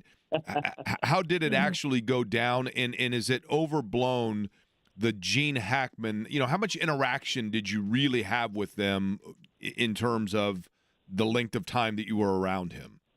Well, with Gene, he treated us, the players, he treated us fantastic. Like I said, he gave us acting lessons. He always tried to be inclusive with us. So as an example, I don't know, it was the year the Chicago Bears lost one game, right? And they won the Super Bowl, 85-86. And so it was Bears were rolling, and he invited us on Monday Night Football night when they were playing Miami. Yeah, their only loss. Yes, exactly. And before the game even started, he admitted to us that he put a $500 bet down on Chicago. Wow. Okay. So, but he was always keeping us inclusive like that, and talking to us when our scenes were going on, talking to us ahead of time, giving him pointers, all kinds of stuff like that. Now with the writer and director, that was a different story. So you think it is true that he was a little bit more, let's say, surly to them? It's definitely true. He and I've heard other people talk. I think I heard Bill Murray talking about it. If there was a young director and maybe a writer that were on the set, he would give them a hard time. Now, I don't know if it was because he felt that they didn't know what they were doing, or it was a way for him to kind of stir the pot and get his juices flowing to be that character. So it's multiple reasons I'm sure he was doing it. Some because maybe he didn't have respect for the writer and the director, even in other movies, not necessarily this one. But I suspect it was because he, in his personality, he just liked to stir the pot and get his juices flowing. I mean, there was a time where it was very evident that he was upset with them. I was the only one on the set at the time. It was, I think, down in Nineveh, it might have been, and there was the writer, director, Gene, and myself. I was kind of off to the side a little bit, and he just started going into Angelo and David about how this movie is, hit this mark, and this is going to be another Heaven's Gate, and this is going to be the worst movie ever made, and my career is over. So and then afterwards, David and Angelo came up to me and said, "Don't pay any attention to that. It was just between us," and blah blah blah. But he really lit into them at times. I'm sure that wasn't the only time. Morris Valanis is our guest. He played Jimmy Chitwood in Hoosiers, of course, reflecting on Gene Hackman. One of the scenes that I have always felt, and I've always wondered if this was intentional, in the scene where, spoiler alert if you haven't seen the movie in the 38 years that you've had a chance to do so, or 39, in the scene where Norman Dale comes to Jimmy Chitwood and you are shooting baskets outside. This might be the same day of what you're talking about, the filming that you did. But you're outside shooting baskets, and he comes up to talk to you about essentially kind of passive-aggressively saying that he doesn't need you on the team, whether you want to come or not. You're familiar with the scene. Oh, I think I remember. You hit every shot until he tells you he doesn't care whether you play or not, and then you missed one. But you had hit every shot during the speech. Was that filmed only once, and was it intended in the script, the symbolism of the fact that Jimmy Chitwood was able to hit everything until he found out he wasn't needed, and then he missed? Well, funny you should bring that up.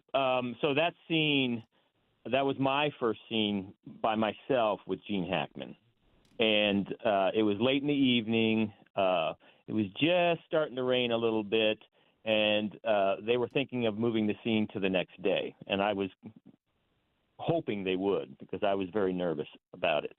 But we eventually decided to film, or they decided to film. And as soon as I was out on that dirt court, they had a wide shot, and they did a couple close-ups later on. But they filmed the wide shot one time, but I was not listening to a word he was saying. And I just knew he was talking, and I just kept shooting. And then finally, when he stopped talking, I thought the scene was over, so I stopped concentrating, and I ended up missing the shot, and they ended up using that in the movie. And it worked out perfectly, no question about it. Yeah. Where was that, by the way? Do you recall where that was? I'm going to say that was in Nineveh, I think. I'm pretty sure it was, because it was overlooking a dirt court where the school's since been torn down, Right. I believe. And, yeah. And so, yeah, I think that was in Nineveh. Morris, it's funny, I should have written all this stuff down when I was younger, but I never thought of that back then. well, and I mean, you probably never would have guessed that, who knows, right? Did any of us really know that it would become what it's become? And in that capacity, this is going to sound ridiculous. Has there ever been any sort of, not a burden, but, just the challenge of always having to live to be Jimmy Chitwood and live up to it? Because I would imagine everywhere you go, people still recognize you as that, and they want you to say, which we're going to have you say in a second, that you'll make it. I mean, we got to have you say that, right? Like that kind of thing. I mean, and in addition to that, did you have relationship with, say, Gene Hackman beyond the movie itself? Yeah, I did. So as far as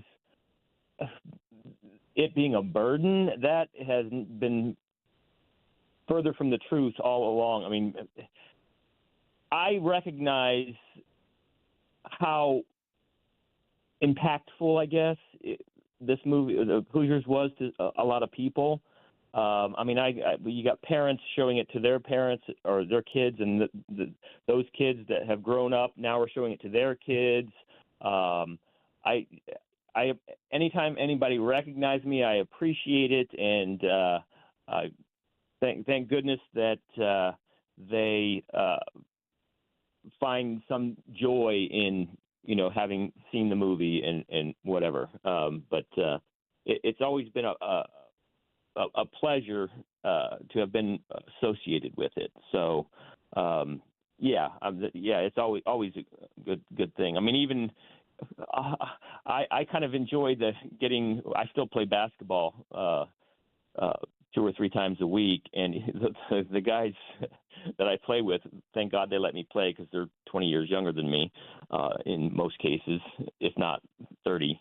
But I'll go out and hit a few shots, and they'll start ribbing me, and it's always fun. How many times do they have to film the game winner? Well, they had to film it once, but we ended up doing it twice, and I made it both times. That's what I like to hear. You know why? Because you'll make it, right? We knew that much. Okay, finally, and I appreciate the time, Morris. Morris Valeris joining us, who, of course, was Jimmy Chitwood and worked with Gene Hackman in the movie Hoosiers. Gene Hackman passing away at the age of 95.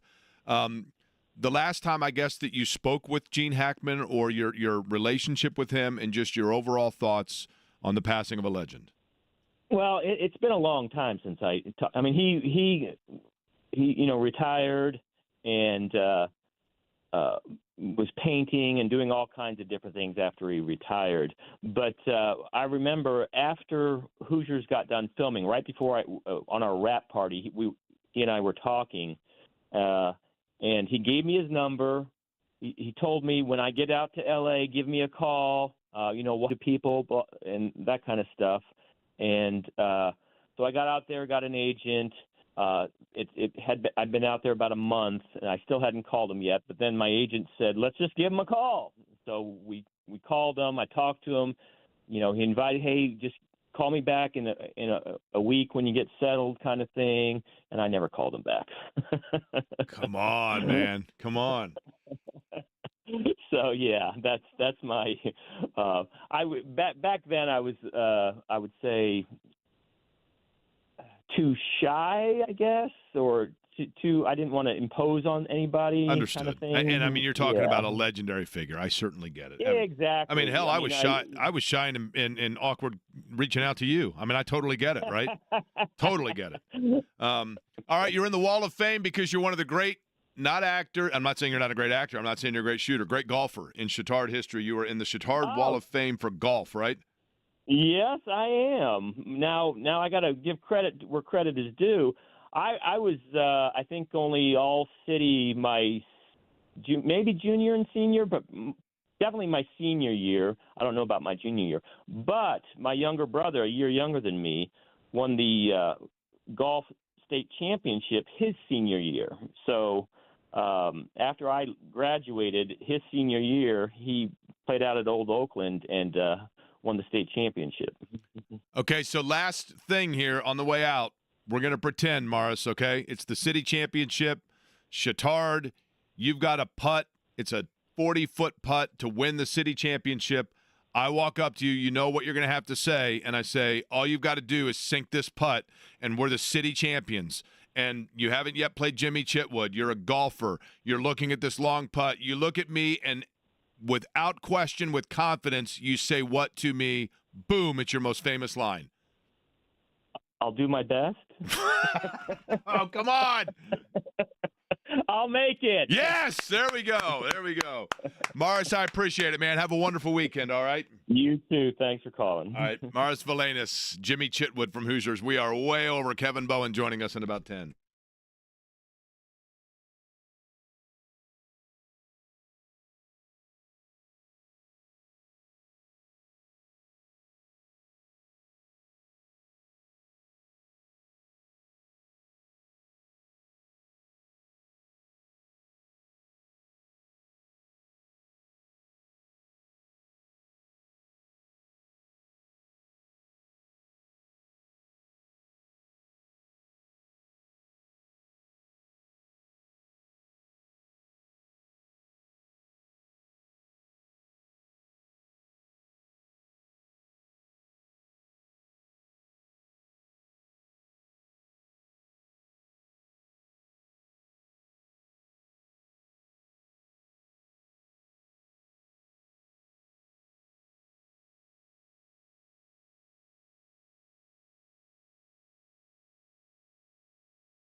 I'll be honest.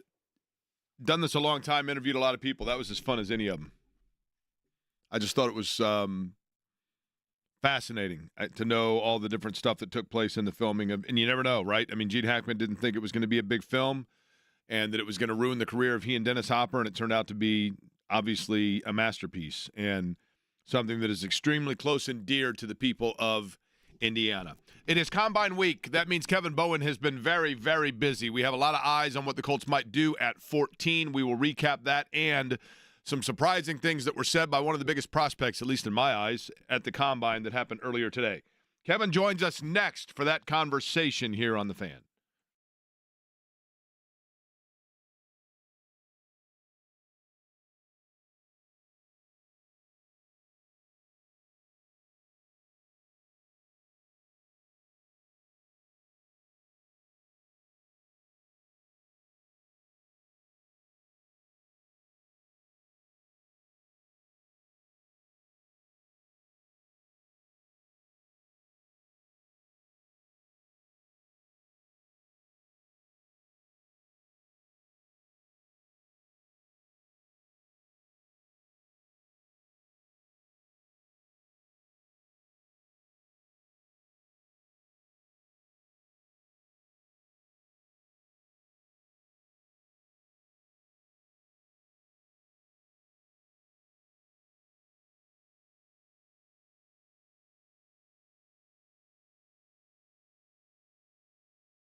Line is in full swing. As a matter of fact, a friend of mine called me this morning, and there are very few things in my life that I have made me more proud than this. Hey, Coach. How's it going, Coach? What's up, Coach? You good, Coach? Listen. You got your Starbucks, Jake? If there's one thing about me, it's that I like validation, right? Did you have Starbucks this morning? I'm not a.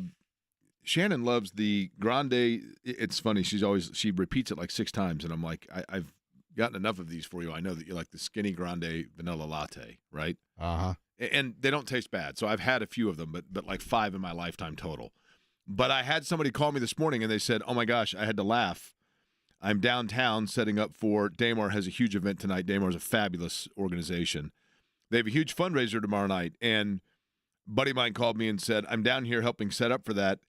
And, oh, my gosh, truer words have never been spoken. And I said, what do you mean? And he said, I literally just passed 22 guys decked out in all NFL team sweatsuits, and every one of them had a cup of coffee from Starbucks in their hand and were saying to each other, you good? You good, Coach? You good, Coach? Coach, how's it going? It's exactly how it works. Hey, Josh, how you doing, man? And then there's guys that think I'm Josh. Joining us now on the always busy today in particular and available for your company to sponsor guest line is Kevin Bowen, who, of course, you hear on the morning show, the Fan Morning Show, along with James Boyd and Jeff Rickard. Kevin has been out at the Combine all week. Kevin, I'll begin with just the softball of this, and that is, and maybe it's a storyline that we knew going in that just hasn't gone away, or maybe it's something that has developed over the course of the week that surprised everyone. What has been, if anything, the overriding theme of Combine 2025? Well, I guess nationally you could probably go 2 different directions, I would think. One, the Abdul Carter injury in relation to, could he fall at all in the draft? I don't think he'd be falling far, to be honest with you, if at all. But, could that just lead to different dominoes within the draft? And then it sounds like, based off here in the last 30 minutes or so, it sounds like he can put a bow tie to any of the Matthew Stafford-related drama. It sounds like he's going back to the Rams. So I think, for the Colts, when you are in the quarterback market, obviously I'd never thought they were in the quarterback market at that level. But, again, you're going to have some situations now where it simply is just domino effects of now, Raiders and Giants, for example. Let's say they were thinking for a second, oh, wow, we could be in the Matthew Stafford sweepstakes perhaps now. They have to shift their, thing or whatever, shift their plans elsewhere. And I think inevitably that'll lead to, the Colts falling in line at some sort of quarterback level, and we'll see how all those dominoes fall. I thought today, Kevin, and we'll get into the Colts in a second here, and I understand this, and I want kind of your perspective on it, or maybe even what you think scouts would think of this. Shedeur Sanders, who is a fabulous player and a quarterback out of Colorado, and I think everybody knows the son of Deion Sanders, and he was at the podium today and said, and he used the term we, but he said, we turned around not 1 but 2 programs, and I'm paraphrasing. We turned around, Jackson State. We turned around Colorado, so there's no reason to believe we can't do that again.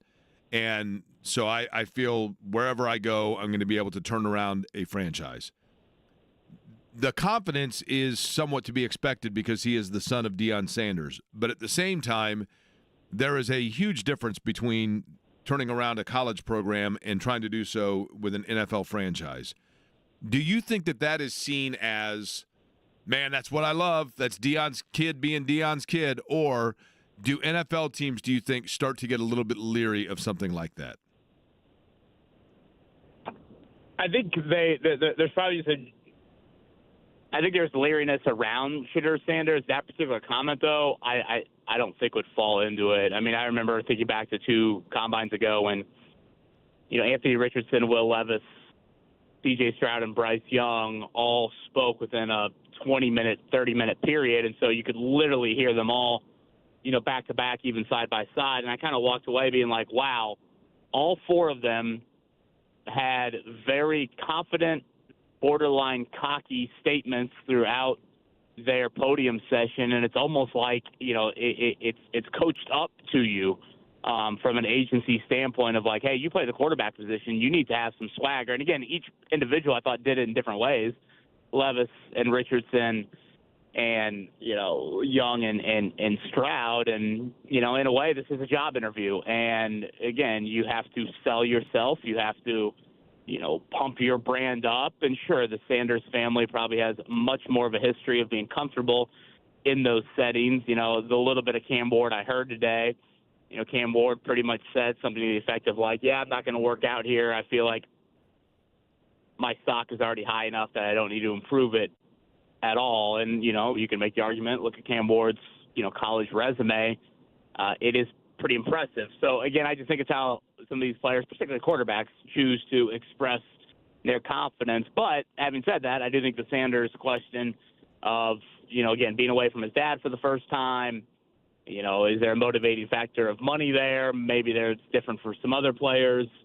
If you think about him on the field, he's much more of a pocket passer. We haven't seen a lot of those quarterbacks here lately. So I think probably all of those are kind of real questions, much more so than the cocky, confident question. Kevin Bowen, our guest, been out of the NFL Combine. All right, let's get to the Colts. And before we get to, say, this particular draft, Kevin, I would like for you to summarize, if you could. We have now heard from Chris Ballard, both on the podium, so that means to the masses, and then also on your radio program. We've heard from Shane Steichen, same thing at the podium, and then also, individually when he was on with this radio show, Lou Anarumo as well. You've had time to sift through those interviews. Your takeaways that you did not anticipate or anything new that came from it, if anything. Well, I think, and by the way, that was a hell of an effort you gave with Shane Steichen. That at times I felt like it was the nurse in elementary trying to pull my teeth there to get some answers out. So I commend you in your effort there. On my list, I was curious about Braden Smith's situation. That to me sounds like it's up in the air. Now, it doesn't sound like it's up in the air from him wanting to play football again. Based off of what Chris Ballard said, he's good at that, or he's looking forward to doing that again. Okay, now comes the question of that's a $19 million cap hit. Are you ready to have Braden Smith play for your football team on that level? Is there any PTSD with Anthony Costanzo's situation a couple of years ago in regards to retirement? So I think that question is probably the biggest domino here now as we transition into, free agency in a week and a half and some decisions having to be made there. Obviously the Richardson stuff of, hey, open competition to me is a lot. It sounds a lot sexier than it really is.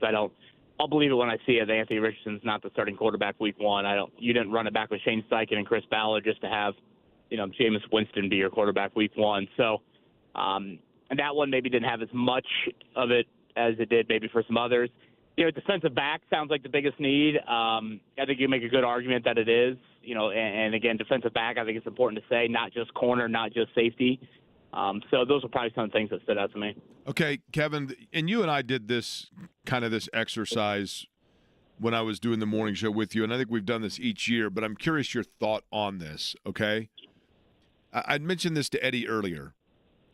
If, let's just say, hypothetically speaking, that Tyler Warren, who most believe is the clear number one tight end in this draft, is available at number one, and let's say that the Colts are number one for the Colts, at 14, and let's say the Colts have him scored as a 9.2. But if they look at the second tight end out of Michigan and they score that guy, let's say an 8.7, and then additionally they have the top corner scored at a 9.0 that's available to them at 14, but a second-round corner, it drops down to an 8.0. Does the drop-off become the bigger selling point on taking it versus the talent level of the player itself and the need? Does that make sense what I'm saying? Could they deviate from tight end if Warren's available because they feel they can get closer to him in round two than they would an elite corner at 14 if one is there? Yeah, I think it does. I think it's a good analogy. I've tried to think of it before of like, hey, you have to go into two different gas stations and you have to get two candy bars. And if you go into the first gas station and the two candy bars you have to get are Reese's and Hershey's, if there's only one Reese's on the shelf, you're probably going to get it just out of scarcity. And then, if you feel like, okay, at the other gas station there might be more Hershey's available, I can rely on that, you would opt for that. So I think scarcity matters. I think depth matters. Now, again, some people would look at tight end in two different ways. They would say, yeah, it's got great depth, but it also has some high-end guys, i.e. Tyler Warren and Colston Loveland, that you can't ignore either. Like, it's really good at the top, and it's also really good with depth. So, again, how do you want to attack it from that side of it? And I would say the other factor that needs to be in play here is the Anthony Richardson element. In no way, shape, or form can you walk away from the Anthony Richardson experience and sit there and say, man, I just didn't feel like we gave him enough. Or, if we would have given him enough, maybe he would have been able to tap into some of the more consistent highs that he had. So if you are afraid of that, or you feel like that is possibly an issue, then you probably signed the offensive player there earlier in the draft than you would relying on the depth of that draft. So I think a couple of those are certainly at play here. Kevin, this is the first time, and you and I haven't had a chance really to talk about this. I talked to James about it, but I don't think you and I have talked about this. This, to me, feels like the first time that the Colts are, and I would say bracing the fan base, but more so I think bracing themselves for the possibility that they are starting to see light at the end of the Anthony Richardson experience. Am I way too overthinking that? No, I don't think you are. No, I mean, yeah, I think three, no matter what that player's resume looked like in college. I mean, technically the first financial decision comes after the season, so at the very least, that would be something that would be in play here, and again, a key evaluation point in his season. So yeah, I would. I mean, yes, and also I would say, I mean, anytime you are uttering the phrase, and I get that it probably had more to do with the free agency, but I should say the free agent attraction to a quarterback, but you don't hear Houston up there saying, yeah, we're having an open competition at quarterback this year. I mean, when you draft a dude 4th overall and you're having an open competition, and again, I say that in quotes, but when you do say that publicly for the 4th overall pick, that's not a good thing. So, yes, they are certainly, I think, bracing themselves, whether it's them or whether it's a new regime of this is the make or break year. Again, I know that's a big phrase, and a lot is carried when you hear something like that, but I think it's undoubtedly true when it comes to Richardson. This is year number 9 of the combine, I believe, for Chris Ballard, right? He's entering year number 9. You have interviewed him in that setting for virtually all of those, and you've been around him in terms of coverage as much as anybody. How, if at all, is he different? I don't mean in a good or bad way, whatever else, but just in terms of maybe the urgency he's feeling, the approach, humility, whatever it may be. If in any way, how is Chris Ballard different than, say, a year, 2, 3 years ago? Yeah, I do think the words are different, especially when it comes to free agency and the urgency there. I didn't think maybe they had the same emotional aggressiveness this week that they did back in January, right after the season ended. I think he kind of looks at that as, a bit of the town hall, a bit of the State of the Union, and, just naturally based off the season having ended, 72 hours earlier, whenever he did that you do probably have to be a little bit more, and you are probably naturally a little bit more emotional in that setting. This week, I don't think he was asked a lot of those questions, but again, when he was asked about it, hey, we have to make our team better. I haven't done enough there. That answer is different than his typical free agency answer of I don't like paying B players A money, and, I'm always worried about what type of message it's sent to the locker room. So I would say that's where he's most different. I'd say his general aura or his comfortability or his confidence and whatever, his own swagger, I mean, it seems pretty status quo to me. I don't he said to us, when I asked him, why do you feel like you're getting a 9th year? I mean, I pretty much, and I'm inferring a little bit here, but it pretty much sounded like to me that 2 years ago, Shane Steichen, and when they made that hire, Jim Irsay was very content with, this is going to take some time, and it's not going to be a quick fix, and you're going to have a window that is a multi-year window. I thought when Lance Zierlein joined you guys earlier in the week, I thought that was interesting, him sharing that tidbit of Ballard on the field, saying about Anthony Richardson, I don't have to win now. Now we're 3 years later. I would think, given the fact that Jim Irsay felt the need to release, the statement after the season that the two were coming back, that the urgency would be a little bit higher. So we'll see if, again, those words that I do think sound differently, if they lead to different actions here coming up in the next couple of weeks. One of the things, Kevin Bowen, our guest here on the show, one of the things that Shane Steichen said repeatedly when I talked to him was he kept talking about Anthony Richardson and leadership in general, and he kept talking about the importance of messaging. He must have used the term messaging like 5 times. And it made me wonder if that's not because that word has been implanted in him from even above him about the importance of his own messaging. Because I thought if there was one area that Shane Steichen most needs to improve from last year to this, it's the messaging that he is sending in terms of press conferences and what he is saying about players, and in particular Anthony Richardson, that at times mixed signals and confused things for not only the media, which is irrelevant in the grand scheme, but for players themselves. You agree with that?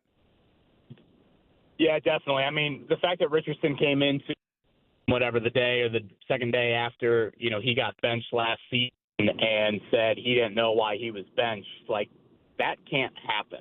And I don't care how many times you have to say it to him. I don't care, if you got to repeat yourself day after day to him. He means too much to your franchise. You invested too much in the pick.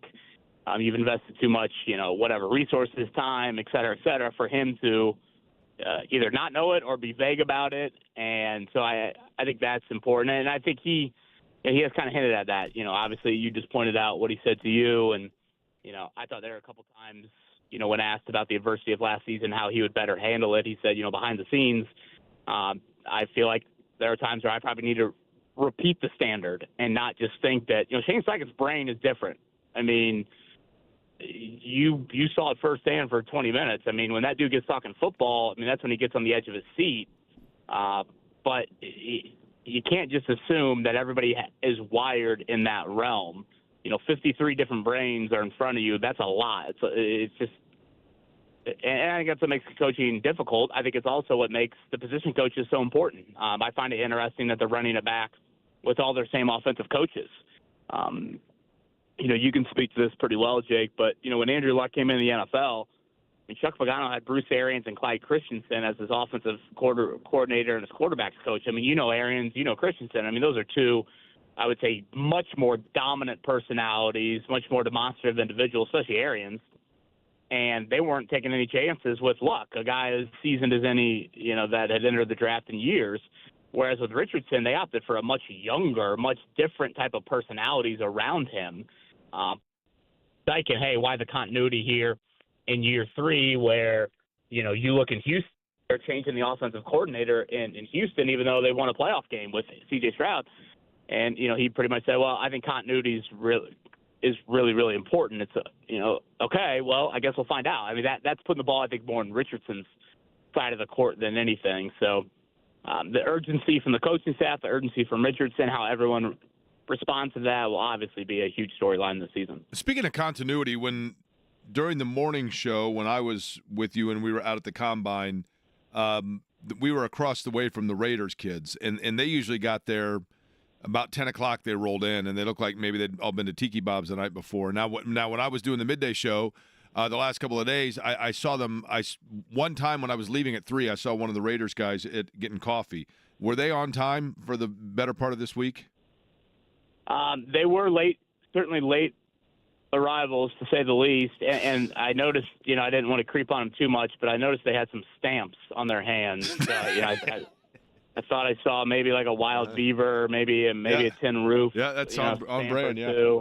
Did you ever do the trick, by the way, Kevin? Did you ever do the trick in college where one person would get their hand stamped and then you try to rub it off on somebody else's hand so that only one person had to pay cover? Yeah, I did. I actually did it with Micah Johnson, who was a baseball player at IU. I think he went to Park Tudor, and I'll never forget, it was snowing, and I think there was maybe some snow on the ground, and so I'm trying to think. I guess I had the stamp and stamped him, and it literally, the whole stamp came off of my hand and onto his. I mean, it could not have been more perfectly executed for success for him. And then for me, of him saying, "All right, man, I'll see you later." And I'm glad you were philanthropic because a guy from Park Tudor on a full ride certainly needed to save the $5. Right. Yeah, definitely. Now, I don't know if you heard this morning, but we did have a little bit of PTSD around 6:55. I'm off the hook. Am I off the hook? I think you are off the hook. I don't know if I heard the words of "Do you know who I am?" in the security line, but yes, Jeff Rickard forgets his credential this morning. I believe it was a Friday, if I'm not mistaken, with you as well. So it certainly brought up some past memories of you and I there, and the credential misplacement and the security group not budging whatsoever to let you in, man. Or Jeff Rickard. They don't budge, no doubt. All I had was it was on a Friday because I was on my way to the airport for IndyCar, which is why I had grabbed the wrong credential. So yes, and they are very, very stern about that in their policy. But I get it; they got a job to do, so be it. Everything worked out. All right, Kevin, big weekend lined up for you. What do you got combine coverage wise? Well, I'll say this. I'm looking forward to Sunday at noon. You know me. I love to listen to you guys. Very much looking forward to this year in IndyCar. So that will be some appointment listening and watching for myself. So, yeah, Combine starts to wind down. I mean, I like it, but I'm not going to – I mean, I'm not – if I'm showing up to watch offensive line drills on Sunday, I probably got to look in the mirror. So Combine will start to wind down. But, yes, I'm very much looking forward to you and the entire radio call coming up on Sunday. By the way, I don't know if you were being flippant or serious, but I will publicly thank you because I sent a tweet last night. I went to dinner, and I just thought, you know what, like I'm just going to try to put people in a good mood. So I sent a tweet that just said, tell me something for which you're grateful.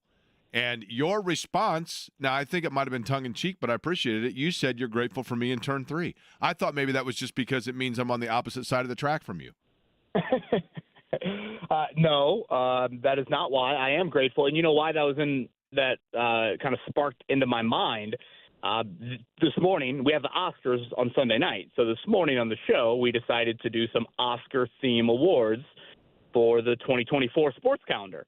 And, when I was scrolling through the Oscar awards, and trying to tie them into, obviously, the radio medium and sports in general, I came across Best Sound. And I thought, wow, you could go with a lot of different sound bites. Certainly, like, this was whatever, 2000 or 2001. I'm trying to think what year would have been. The Jim Mora rant would have been epic. Yep. Certainly some Kurt Signetti sound we could have used. But I thought, you know what? No, none of that. Mark Dykton, we need the end of lap 199 and certainly lap 200. So today, in our final segment, we had no other nominees in the category.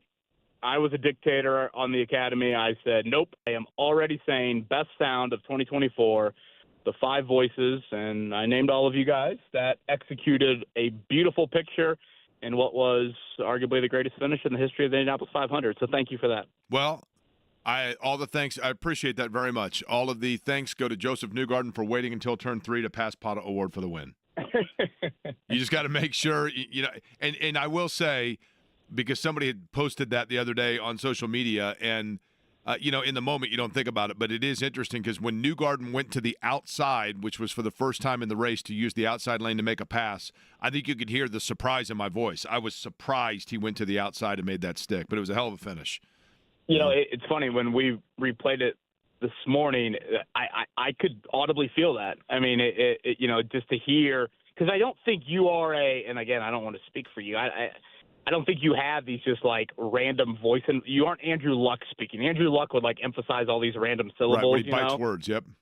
Yeah, and that's not really you. And so it's funny because I've now watched the video where like people have synced up, your guys' call with the video, and you do have that like right at him, I guess, diving to the outside. Obviously, you said it in a much more eloquent way. So, yeah, that was something that definitely stood out to me. Yeah, I that was a heck of a move, man. That was one of two things was going to happen, and the good one for him happened for certain. All right, Kevin, enjoy the weekend, and certainly we'll be listening Monday morning, 7 o'clock with you, James, and Jeff on the morning show here on The Fan. Safe travels to St. Pete.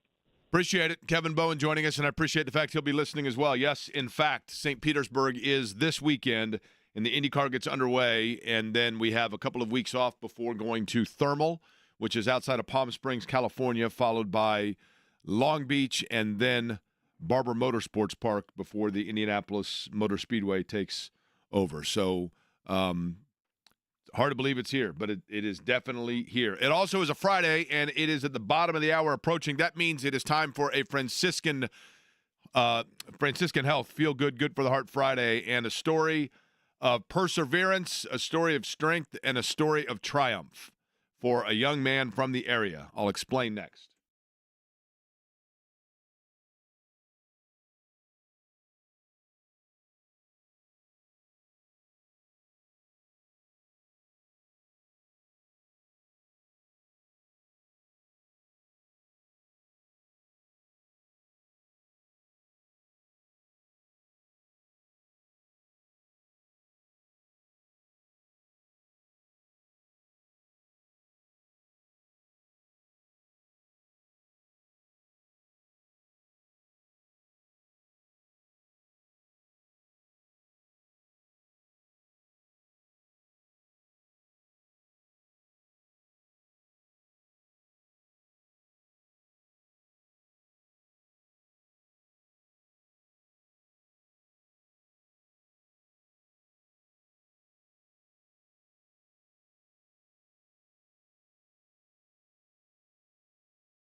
I am always so impressed when I hear stories of young athletes in high school that have the dedication and the discipline to accomplish goals, in particular in individualized sports. You know, I think so much of high school athletics is about being around your teammates, your friends, and really just kind of learning everything that goes into staying on task and trying to avoid the temptations that come in high school. And it's easier to do, I should say, if you're playing football, baseball, basketball, because, you know, on the days if you feel like doing a walkthrough or you're not feeling well, whatever it might be, you always have other teammates to kind of lift you up. But when it comes to individualized sports, it is you and only you that is pushing on a regular basis. Sure, you have coaches and other teammates that are individually participating, but it just requires such a different dedication and discipline. And that is the case with the story today for our Franciscan Health Feel Good, Good for the Heart Friday. Now, I always want to hear from you folks in the community of a student athlete at your school. If you know an athletic director at a high school that is aware of a story of somebody, and oftentimes I like to feature a student or a young person that's overcome the odds or is defying what a limitation was put on them at a younger age. It doesn't have to be a high school athlete. It can be in any walk of sport. But just those stories beyond simply the kid that goes out and averages 45 a game or that kind of a thing. And it's all brought to you by Franciscan Health because heart health is so important, and I know it all too well, right? Men and women over the age of 40 with at least one risk factor of heart disease. That includes high blood pressure, cholesterol, diabetes or obesity. If you are a current or former smoker, or if you have a family history of heart disease like I did and do, then you qualify for a heart scan at Franciscan Health. And it is so important to do. Just $49. It's non-invasive. It is super easy. And with the peace of mind that comes with a heart scan that lets you know where your heart stands in terms of the calcium buildup and the elasticity of your veins within your heart. It's affordable. It's easy to do. It's non-invasive. It's just $49. You can self-refer, pay out of pocket, and you get a free heart health risk assessment included with every screening. So there's no reason to not get it done, especially if you meet any of the criteria that I just mentioned. You want that peace of mind, and you want to get it as soon as you can. You cannot afford to not do the scam because it's, again, just $49. FranciscanHealth.org/screening bundles is the website. That's FranciscanHealth.org/screening bundles. I realize you may not remember that. You can always text me, and I will get you the information and also the telephone number, which is 833-238-0688. That's 833-238-0688. When I was in middle school, I recall there was kind of a new trend of young athletes that wanted to wrestle. We, growing up, stick and ball sports were always obviously the most common for kids to play. Football, baseball, basketball. Obviously, soccer now is of increased popularity. Lacrosse you see more in schools. But I always had such a respect for the guys that tried out for wrestling. I did not, but I know a lot of guys that tried out in the 8th grade, and many of them hung it up by the time we got to high school just because of everything that goes into it. It's a pretty grueling sport and one of the ultimate self-discipline. Nobody is pushing you more than yourself. And sometimes adversity can come your way when it comes to wrestling. Now, when I was in high school, there was a guy named Lance Ellis from Cathedral that was, I believe, an undefeated state champion for all 4 years that he had wrestled at Cathedral. He later went on to IU.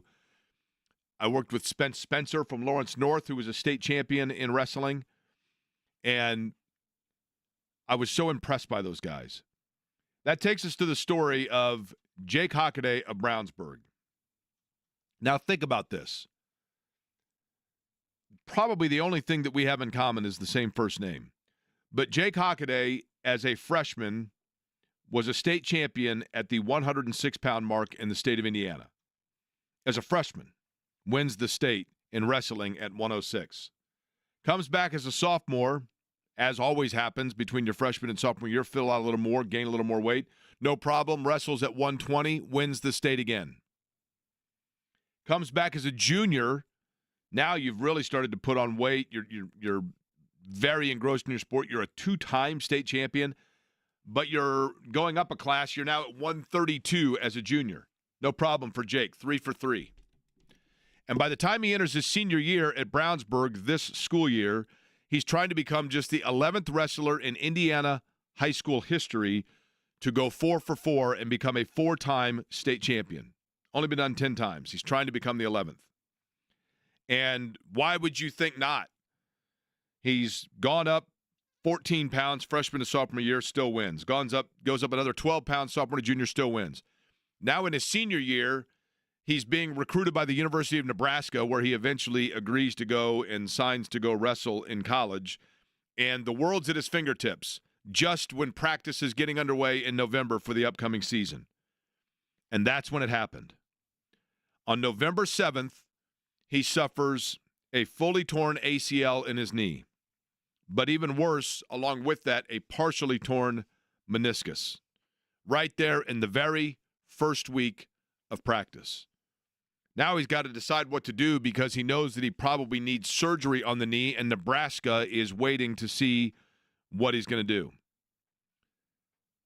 But I go back to, for example, I remember watching one time a college football game where a star running back who everybody knew was going to be a top 10 pick in the NFL draft, and it's a bowl game that's relatively meaningless, and he's out on the field and he has an unbelievable game, and afterwards he's being interviewed and the reporter says, why were you in the bowl game considering that you could have gotten hurt and you have an NFL future in front of you, and this was a bowl game that was not part of the college football playoff?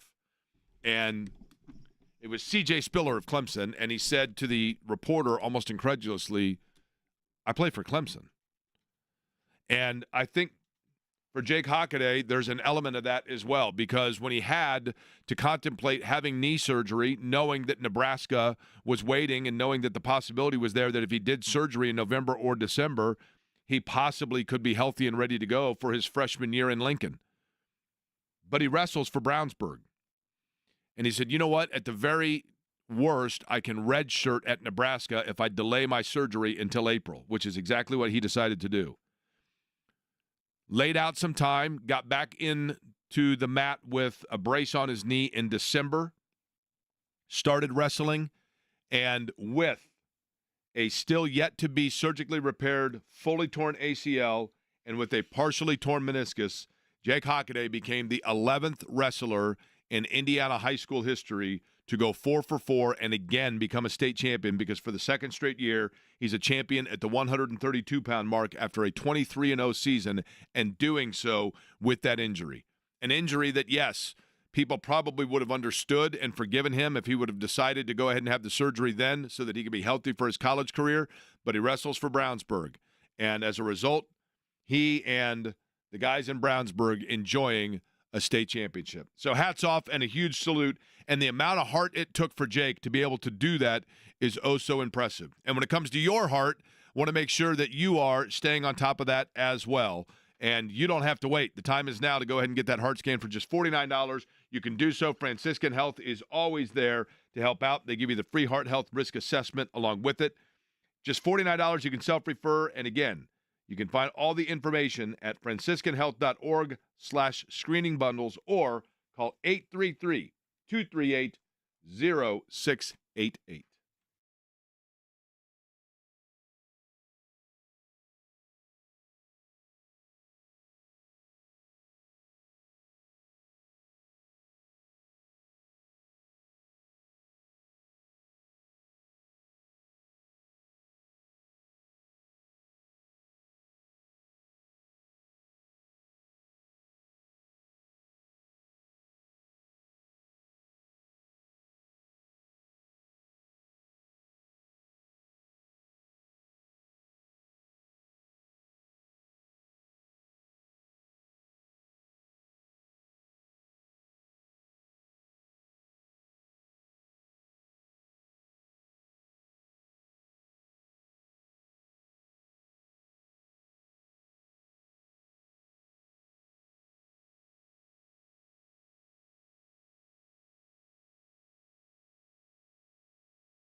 We have some tickets to give away to close out the week, correct, Eddie? Yes. The radio people did not hear what you had to say. I forgot to put you back in some programs. So, yes, Jake, we have some tickets to give away here to close out the show. We should start this. We're going to take two on this whole thing. You ready? All right. Here we go. Do you want to redo the music and everything, or just restart the whole thing? Okay. Query and Company on 93.5 and 107.5 The Fan. See, this is how we do it on the program. We just come right back effortlessly, flawlessly. Eddie, I believe we have tickets to give away on the show left, correct? Yes, we do. We will do that right now. If you would like to participate, here is what we are giving away, and that is your cue to call, by the way, at 239-1070. That's 239-1070. This radio station formerly was on 1070 AM, see, so we go with 239-1070 as the telephone number. What exactly are you calling in for, you ask? Well, I will tell you. We have tickets for Dropkick Murphys and Bad Religion. We have a pair of those to give away. That is going to be on August 5th at Everwise Amphitheater at White River State Park. Fancy way of saying the lawn right across from the Victory Field. It is fabulous. It is a fantastic venue. The awning above is state-of-the-art. The music sounds great. Great place. And Dropkick Murphys, a ton of fun. So too Bad Religion. A pair to give away for that. And then Luke Bryan. We have a pair for Luke Bryan as well. That is at Ruoff Music Center, which, again, gorgeous venue. Oftentimes at night, if you look behind you, you can see the moon rising up over the lawn itself in the back of Ruoff. Luke Bryan, we have a pair of tickets to give away for that show as well. So we've got it loaded up on a way to spring us into the weekend on a busy sports weekend. Purdue in action tonight, taking on UCLA. 8 o'clock tonight. You have, obviously, Indiana in action this weekend. They are out west taking on Washington on Saturday. Pacers at home against the Bulls on Sunday. So a three-step and then the Combine as well. All right, Eddie is currently lining up the calls. I'm going to let Eddie Garrison, because he is the brains of the operation here, be the one to determine exactly. And believe me, if you could see the size of the head those brains are in, we're talking genius level. Eddie, who do we have lined up here, and how, in what fashion would you like to give these tickets away? Well, Jake, it's a Friday. It's the last segment of the show, so to make life easier for me, it's just going to be like you used to on the morning show. It's going to just be a freebie Friday. Oh, freebie Friday. All right, so we're just doing a little get-to-know-your-listener deal here. Yeah, we'll start with Jake. He's the Dropkick Murphys winner in Jake? Bad Religion. Yes. Do we have Jake on the air? Hi, Jake. How are you? Yeah. Hey, Jake, doing all right. Just out of curiosity, how old a fella are you? I am 42. 42-year-old Jake, okay. And believe me, we should start a club with this. If you had to mention, or if you had to think about it, how many times in the course of a given month does somebody make a State Farm joke to you thinking they're the first to do so? Every time I tell someone my name. Okay, then secondly, is Jake your birth given name? Are you a Jacob? I am a Jacob. Okay, because I'm actually not a Jacob, but everybody assumes that I am. Right. Out of curiosity, at any point when you tell them that your name is Jake, does anybody ever say, oh, like the radio guy? I've not had that. Never happened, yeah. Okay, that's kind of what I figured. Jake, if real quick, you're a 42-year-old fella. If my quick math is correct, that would mean that you graduated high school somewhere around 2001, if I'm mistaken. 2000. 2000, okay, and that would be from where? From Huntington North High School. Huntington North, okay. Sean Klein, wasn't he a basketball player around that time then? He's a good friend of mine. Okay, and that was Dan Quayle's hometown, right? Yeah, absolutely. Jake, I'd like to ask you this question real quick, if I could. Do you know what food delicacy is alleged to have been born and invented in Huntington, Indiana? Yeah, breaded pork tenderloin. There you go, Jake. You qualified right there. Jake, I very much appreciate you listening to the show. We will put you on hold, and Eddie will get your information, okay? All right, great. Thanks. All right, thank you. And now we'll go with Chris, I believe, on line number 2 for Luke Bryan. Chris, how are you? I'm doing well. Yourself? I can't complain, Chris. You got big plans for the weekend? Actually, just batching it. My wife and daughter are headed to Florida. Oh, really? And what do you do to batch it? You just going to sit around and watch sports? You're going to go out and get a pizza? What are you going to do? I'm sure I got a honeydew list sitting on my counter at home right now. So, all right. Well, that's Chris.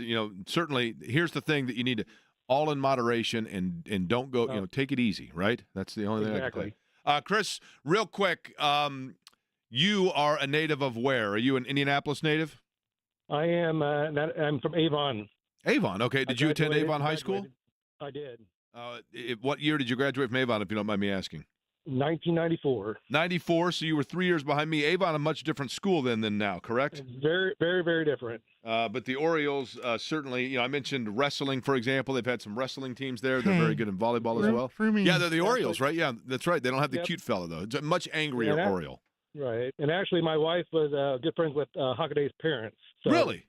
Yep, she graduated with them in Brownsburg. That's cool. Well, I'll tell you what, I don't know, obviously, the Hockadays, but clearly a pretty impressive family because it's pretty impressive what that young man was able to accomplish. And I appreciate the fact that you must have been listening when I was talking about that. So very much appreciated. I'm a very big proponent of radio. My family owns radio stations, so I constantly listen. So, just out of curiosity, Chris, are they hiring? I'm just kidding. Maybe. All right, Chris, you just never know in this business, right? That's right. I appreciate it. We will get you out to Luke, Brian, Eddie. We'll get all of your information, and certainly tell the Hockadays I said congratulations and enjoy the concert, all right? Sure will. I appreciate it. All right, much appreciated. That is Chris, who is on his way to go see Luke Bryan. John is up next. He is at Tom's Watch Bar. That is right on Illinois.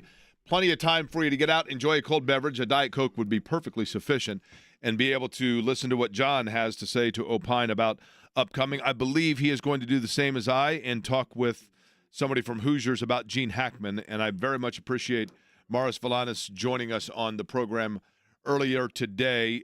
Great conversation on the podcast page that will be up at 1075thefan.com. Also, thank you to Mark Monteith for talking about Purdue and UCLA tonight. Thank you to Kevin Gregory for coming in studio as he did. And then, as always, Kevin Bowen joining us each and every Friday. We'll be back with you on Monday at noon, and I thank you for listening to Query & Company.